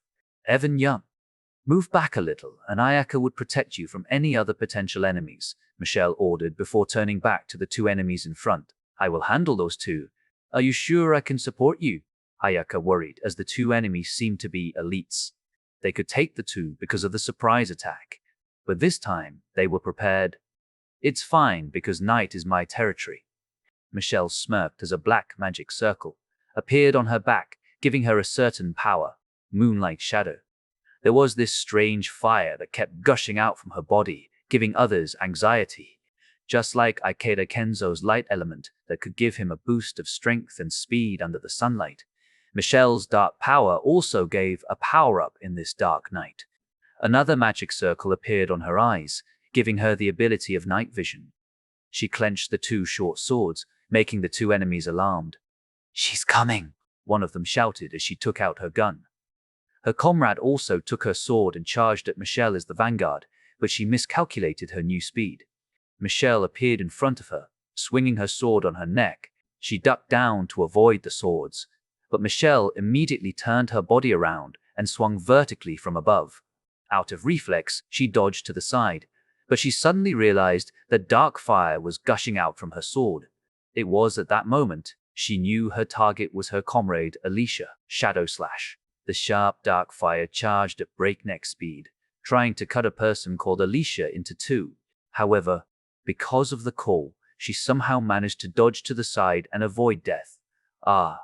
Alicia screamed in pain, watching her right hand cut by Michelle's attack because she was late for a split second. "Teach!"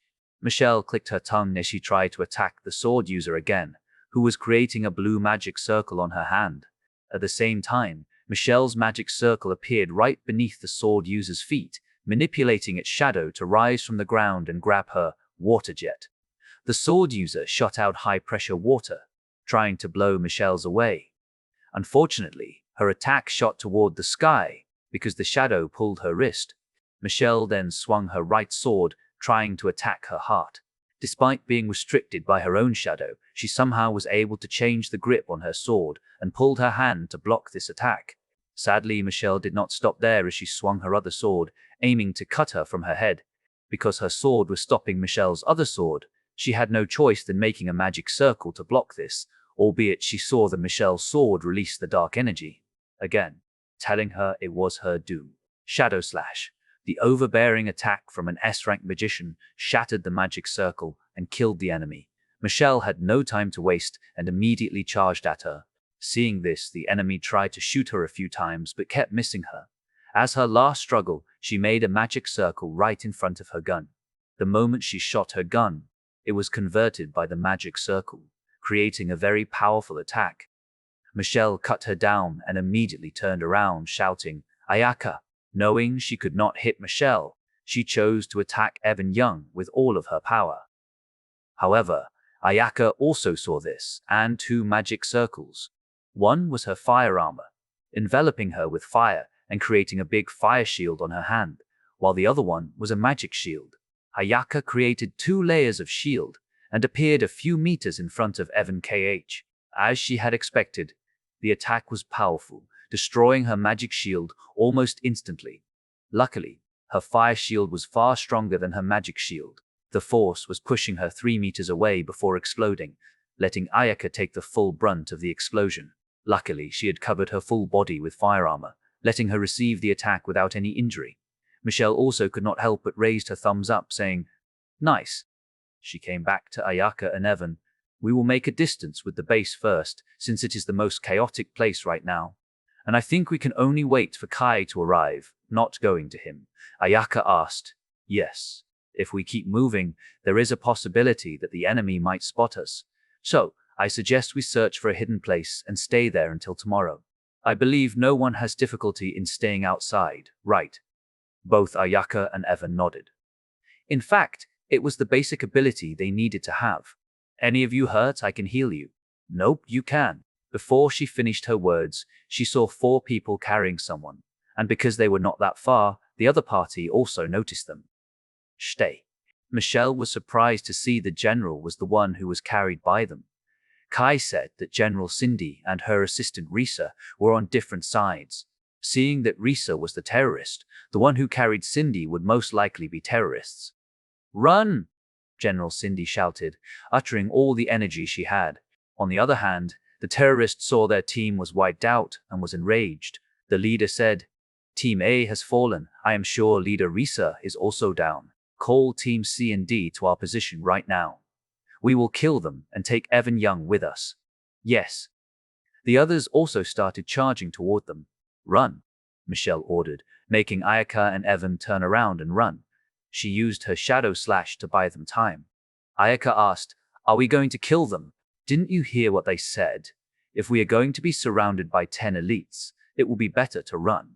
Our mission is just to scout the enemy base and become Evan Young's bodyguards, not to subjugate the terrorists, Michelle answered. We might be able to finish them shortly if we can make another surprise attack. But seeing their comrades have been killed by us, they will surely be alert. Indeed, they can also use the general as their shield. Evan suddenly broke his silence. Yes, that's the problem. By the way, from the look of it, she is in a paralyzed state, considering she is awake but can't move. Can you heal her? Michelle asked Evan. Yes. As long as they are not dead, I can heal them, but it will take some time since I need to dissolve the medicine. Unless they use a very potent one, he nodded. Your healing ability. Why don't you join our group? Michelle suddenly asked an unexpected question. We are in this situation and you are asking that. True well. Kai seems to be interested in you. Evan was astonished at first before having a disgusted expression. Is he? No. Your efforts will be rewarded someday. Even without doing that is what makes him interested in you. Evan recognized that line and looked away. However, before he answered, Kai, the one who was interested in him, appeared right behind the enemy, alarming both friends and foes. Change of plan. We are going to strike them now and talk later. Michelle stopped and turned around while creating her swords. Chapter 98. Lion Group. Half an hour ago, Kai and Tasha were standing in front of 4 dead bodies, who were supposed to be the largest group. The bodies were covered by blood. The battle was hard fought, but was worth it because he got the information he needed for the mission. It seemed that their base was in an empty city called Kameta, around the southwest of Balem's military base, where Risa was stationed earlier. Looking at this, Kai thought there would be a high chance for Risa to be the terrorist. Sadly, even knowing this would not help him, since he could only put his trust in Michelle and Ayaka. Because of that, Kai and Tasha tried to search the base as fast as possible. After around half an hour, Kai picked up a loud sound, consisting of many footsteps around the area. The supposed empty city turned out to be a terrorist base. More than 300 people, and with this timing, we should safely assume there are more who are currently asleep. If I want to focus on counting them, we need to get closer, but the mission is only to locate the enemy base. I suppose we should call it a day. Kai tried to count the people by their footsteps before turning to Tasha. Yeah, this is their battle, not us. She shrugged. Kai then took out the pen and pushed the blue button 3 times, signaling it was 3 kilometers from their position before throwing the pen on the ground. After doing what he needed to do, he nodded to Tasha. We are going back to the base. If what I predicted was right, then the base would be chaotic right now. Tasha took a deep breath before teleporting them again and again toward the base, until Kai suddenly shouted. Stop, Tasha, who was in the middle of making a magic circle, suddenly had her heart skip a beat. Is there something wrong? Michelle and the rest are running toward us from that direction, Kai said, pointing his finger toward the southwest. How far? More than 3 kilometers. We can teleport to 2 kilometers ahead, and another teleport right behind them to make a sneak attack, Kai said. All right. She nodded and teleported them there before looking at Kai. They are still moving. On my signal, teleport us for another 1 kilometer. He said on his signal, because even for her, teleporting at an exact range such as 1435 meters would be too hard. That was why he decided to wait for a bit more, waiting for the others to reach that place. After around 1 minute, Kai suddenly shouted, "Now!" She used teleportation magic as quickly as possible. Appearing right behind the enemy, Kai immediately charged at them with his swords, trying to break their formation. Seeing the condition of the general, Kai realized that she was on the same side. Because of that, his charge was to save her. Tasha also took a few steps back before drawing her bows. Ambush. At this time, Michelle already swung her sword, Shadow Slash. This attack instantly created a gap in their formation, and Kai quickly took that chance to attack the one who had General Cindy. There were two people that tried to stop him, but lightning arrows struck one of them, while the other got a fiery bird. Kai only smiled as he snapped his finger in the middle of the enemy, creating a very disturbing sound. Lullaby, ding. All of them tried to endure the excruciating pain in their ears, but he managed to loosen the grip of the one who carried the general. He took the general and threw him toward Michelle. Michelle, I know. Michelle made a black magic circle, raising Cindy's shadow to grab her real self. Shadow manipulation. Doll. The shadow then brought her to Evan so he could heal her. After making sure of that, she then started charging to help Kai, who was in combat with 4 enemies. Ayaka, protect both of them. Kai swung his swords toward the incoming attacks, which were spears. He instantly showed his powerful strength and blew these 2 always before ducking down because the other 2 were shooting at him. At this time, Michelle had arrived, swinging both her swords toward one of them. She decided to kill one person at a time while Kai fought the other 3.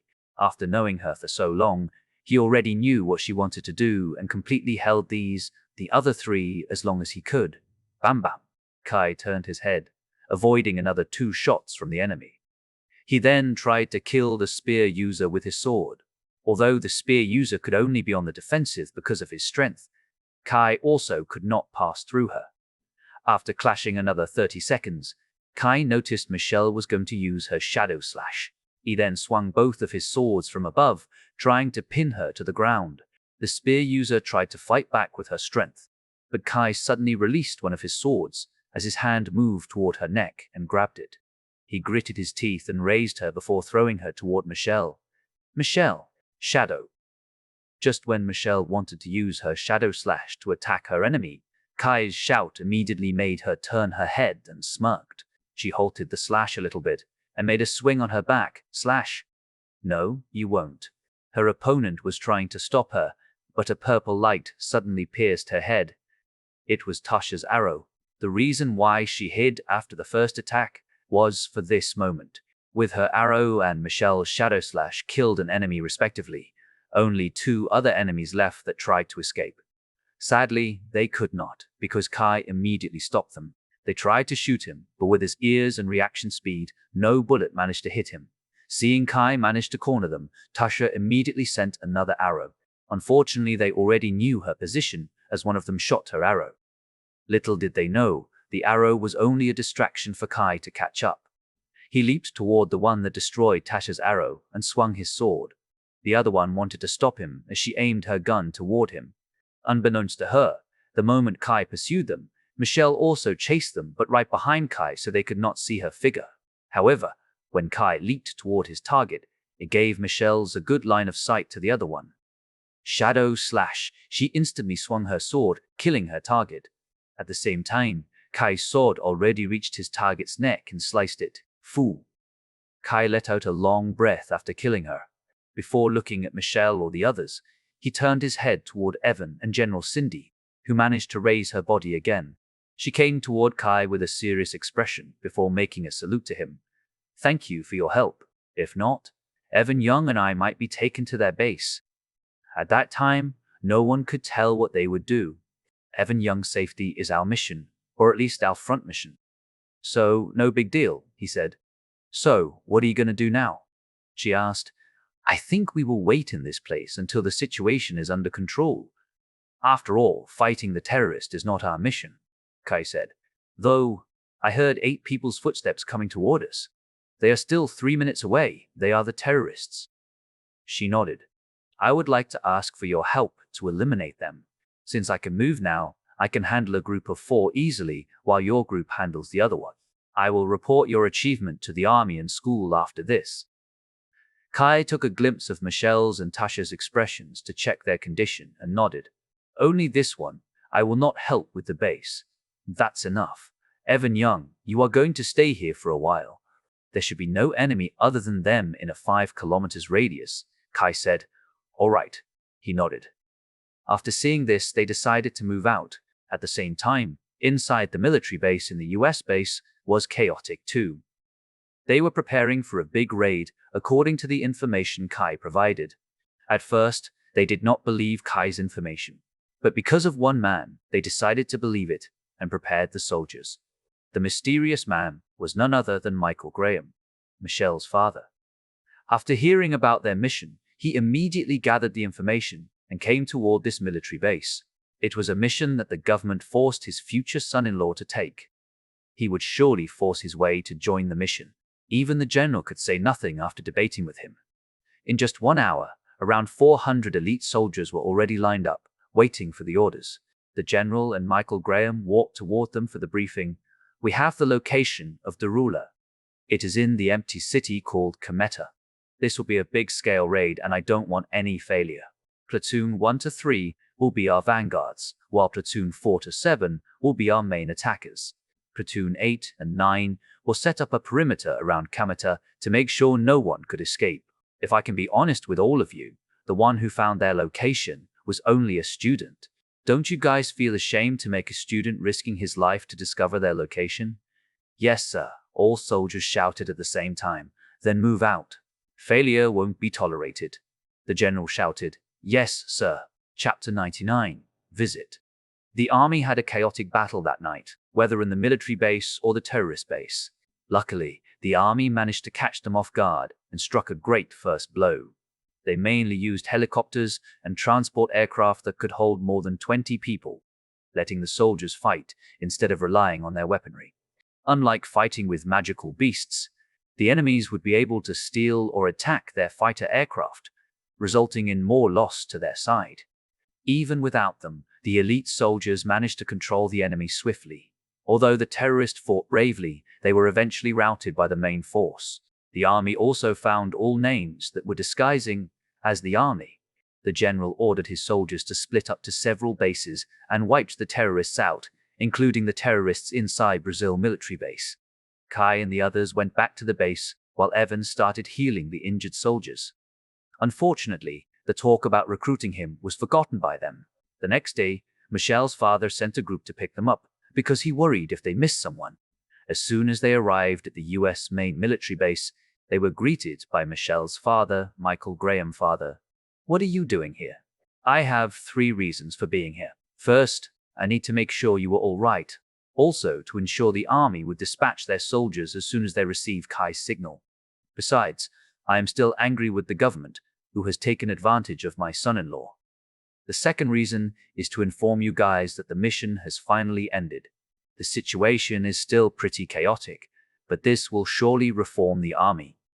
The army will surely use all of their soldiers to conquer Brazil, meaning students might be able to participate in a mission. Third, this is a bit related to the first reasons. He paused a bit, glancing at Kai's uncle. Kai furrowed his eyebrows, wondering what kind of trouble he had gotten into. No, I mean, you forgot to visit Michelle's grandfather, aka my father. In fact, he is the one who forced me to come here. He sighed. Kai opened his eyes wide. He indeed forgot about this matter, because he spent too much time with Michelle when he just arrived at this base. Sorry. Anyway, Michelle's birthday is next week, and we will hold it at our resort in South Carolina. He then looked at Tasha and Ayaka. You two can come too. They are pretty curious about you guys, especially about Kudo Ayaka. Will do. Kai nodded. Alright. There is a vehicle for you ready outside the base that will take you to your home. We will be going then. After Kai said that, Michelle led them outside. The next day, they started going to school again. The school went as usual, and without a mission, the group relaxed in their room after school. It turned out next week, the start of fall, 1 September, was really a very special day. The first was, of course, Michelle's birthday. She received a bunch of presents since she was popular. Even Tasha gave her a present on this special day. As for Kai, Michelle asked him not to give her any presents. Instead, She requested his time for a date. Kai had no problem with that and dedicated a day just for her. They tried everything they could, like eating in a good restaurant, shopping, watching a movie and such. Even so, at the end of their date, he still gave her a present, which was a matching necklace. He brought an expensive one with the money he got recently. In fact, the majority came from Michelle's fight. Because of the difficulty of the task and their achievement, the student council raised the reward, filling Kai's and Tasha's pockets. As for Ayaka and Michelle, they only stored it, thinking of donating to the group if needed. Michelle did not really mind about the present, since she could practically have anything she wanted. That was why she asked for Kai's time as her present, as she thought it was the most expensive thing, and the necklace was a good bonus at the end. The second reason that made this day special was because of the coming of Shirotsuka Sanae. After recovering and processing the paperwork, she had officially become a teacher in Sacred Elite Magic School. She was introduced as Manoyuki's assistant before becoming their instructor. Having a familiar person as their instructor was a plus, while Michelle did not really mind because she was her teacher's friend. If they only had a fifth person, it would be perfect. It was at this time Michelle gave him the information about Evan Young. Kai was certainly surprised by Evan's profile and managed to pique his interest, while Michelle shared the same sentiment. Tasha's and Ayaka's opinions also changed after seeing his profile and agreed with Kai's decision to invite him to their group. As Michelle expected, they were interested in Evan's past as well as his relationship with their opponent. Isabel Fisher Kai then met Evan, trying to persuade him to join. Surprisingly, Evan swiftly nodded his head without hearing his argument. Although he said because he wanted to rest from his responsibility to heal people here and there, Kai knew he had another reason. At that time, he tried to ask a few questions to him and was amazed by his answer. Unfortunately, Evan asked for him not to tell anyone about it, which he agreed. Besides, Evan's ability was really unique. Not only his healing ability was precious, but his computing skill could also increase their stability. And with Sanae taking charge of the HQ, their group was perfect. Lastly, but certainly not the least, the good news came from Graham's family. According to Michelle, it seemed she would have a little brother or sister in 9 months. She told Kai the reason why her mother was pregnant was because of him. Kai was startled upon hearing that, but Michelle quickly explained. It turned out Michael had a good mood because of Kai's appearance and became a bit energetic.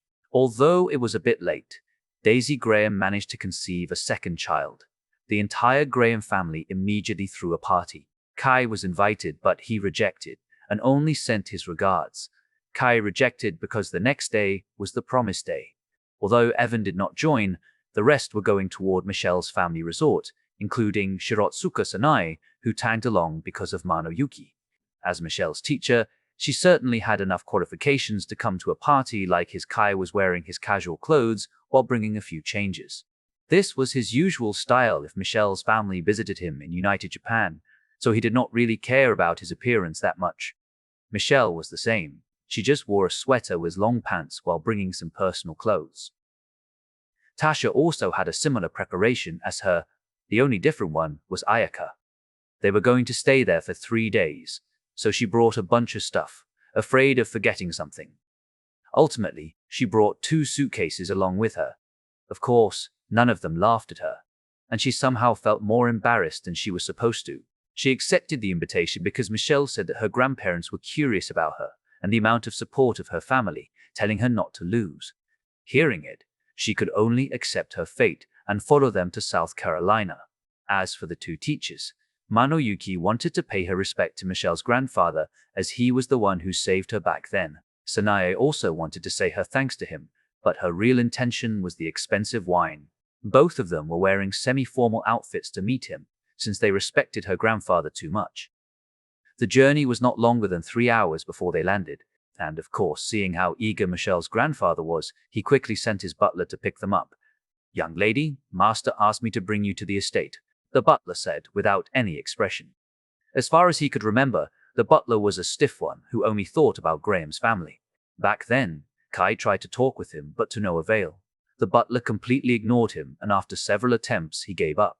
That was why, when he saw the butler, Kai only nodded to him, who nodded back. And that was all for their greeting. He opened the car door for everyone politely, asking them to come in. After that, they drove them toward a certain estate near the sea. Ayaka and Sanai, who did not know about this, thought it would be too dangerous to have a settlement around the sea, as there was a certain possibility for flying beasts or sea creatures to attack them. However, for those who already knew about it, they would know it was because of this estate.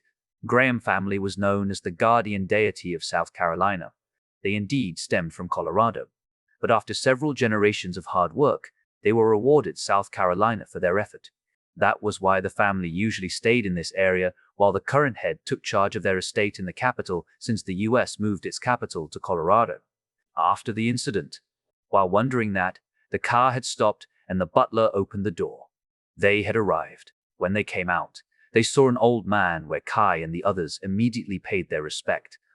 "Good afternoon, sir." Chapter 100 Talk. "Good afternoon, sir." The old man had short white hair. He had a huge scar on his left eye and lost that eye. He wore his eye patch on a usual day, but seemed to have forgotten about it when Kai arrived, showing his empty eye. He rushed here and smirked with that scary face. "Welcome to my house, you brats. I hope you enjoy my reception." Hearing his words, Kai instantly knew it was directed at him and raised his guards as he heard 2 footsteps coming toward him. Michelle also realized what her grandfather meant and swiftly led the guests inside, ignoring her grandfather. Everyone was unsure except Tasha, who also knew the meaning. Seeing Tasha step forward, they decided to follow her, albeit glancing at Kai a few times before coming inside. Kai took out his swords, swinging toward his back, and left. Ayaka could see 2 figures trying to kick him. She was shocked, opening her eyes wide before glancing at Michelle. Hey, don't worry. He is my grandfather, Nathan. Well, you can say it is his greeting to Kai, and he even brought my 2 uncles with him. She sighed. Anyway, if they are just fighting without magic, I doubt Kai would lose with his strength and hearing. And it turned out she was right. Kai suddenly dropped his swords before grabbing their feet and throwing them away. "Let's go." She dragged Ayaka away, leaving Kai alone. Nathan only smirked as he saw this, saying, "Heh, you brat is still as powerful as ever, at least your strength and reaction speed. Good afternoon, 2 uncles." Kai greeted them first before answering. This is still not enough. The 2 uncles in his mouth were Michael's little brothers, the second and the third son of Nathan Graham. Fufu. "It is good to have that desire since we don't know what will come our way in the future," the second son, Brian, said. "Indeed, you need to have a powerful strength to protect your family. And if I am not wrong, Big Brother has another kid now," the other uncle, Albert, asked. "Indeed. I have been informed about the new baby. Sadly, the baby is still too small, so we have not known its gender yet." Brian nodded. "Well, if it is a son, we should teach him not to have multiple wives as the family successor. Besides, Michelle would also be happy with that." Albert nodded. "You too?" Nathan shook his head, looking at Kai. "Well, I have not certainly told you about our family tradition, right?" He shook his head. "Well, in our family, if you are the head, you can't have more than 1 wife, just like me, the previous head. I am blessed with 3 sons and a daughter, though. But if you see all my brothers, you will see them usually have more than 1 wife. And now, after so long, I am the only one who is still alive. They have been sucked dry by their wives. Ha ha ha." The old man laughed before saying, "Just kidding. Well, just look at these 2. Albert has 2, while Brian has 4. If you marry Michelle, then you will be the head of this family. But only seeing Tasha, I doubt you can maintain the tradition. That's why, even though we are supporting your relationship, we are still urging that brat Michael to have another child. If you can't, then we will have your second or third uncle's child to be the family head. Albeit, this happy news comes at the perfect time. This way, you also don't need to follow the tradition, and I can entrust Michelle to you completely." Nathan sighed. Kai never heard of this from Michelle. The tradition was important indeed, yet he was confused about why there was such a tradition in the first place. Looking at his expression, Nathan explained, "I am sure you are confused with the tradition. The original purpose of this tradition is not to let the family fall into the lust path, especially in this kind of society. If the family head does not have this thought, no woman could try to charm him other than his wife. At the very least, he would not be manipulated by others. The second reason is if you have a family head that only focuses on his wives and each of them has their own intent or ambition, it will become chaotic.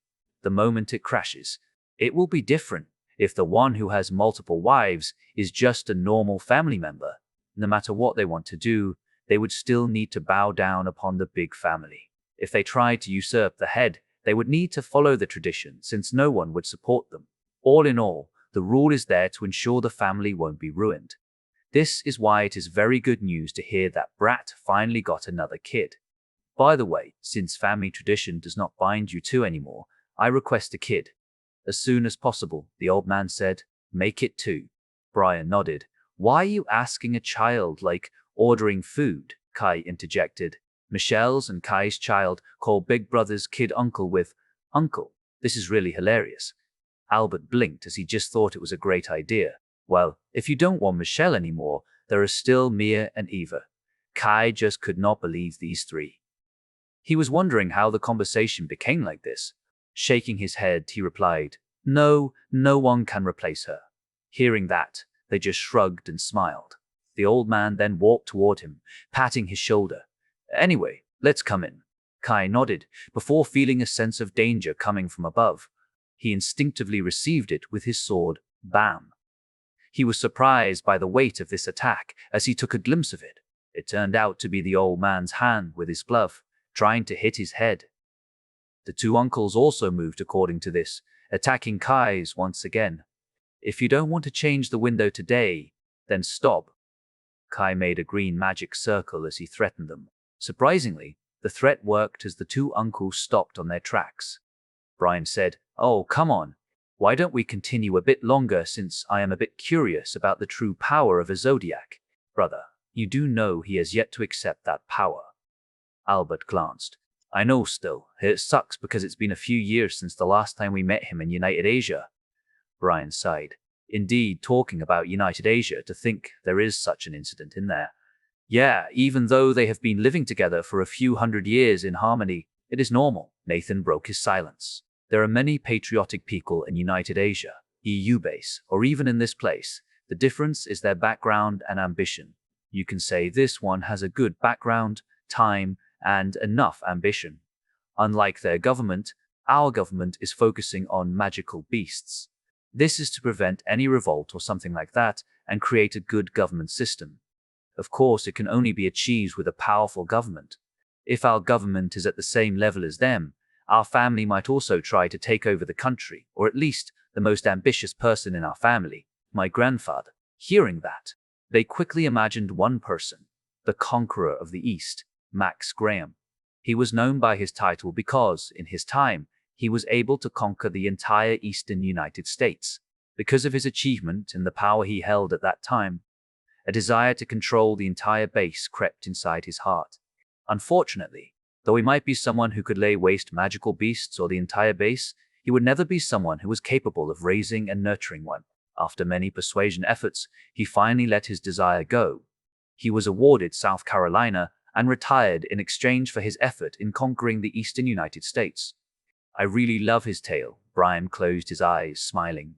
That's right, nurturing is far harder than destroying, Albert sighed. The old man nodded. It is already hard to take care of everyone in the family, let alone the entire base. So our Graham family does not really see the president's seat as a throne, but as a hard job.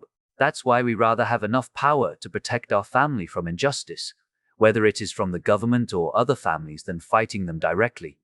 Kai nodded. Yeah though, can you put your hand away? He asked, because Nathan's hand was still trying to pummel him. Haha, are you tired already? If you are already tired with just something like this, then I need to prepare some medicine for you, in case you are too tired to do the deed. The old man continued with his joke, laughing. The scary face he had earlier was replaced by warm and gentle eyes. The scar still made him scary though. Enough with the joke, Kai sighed. I think everyone is waiting.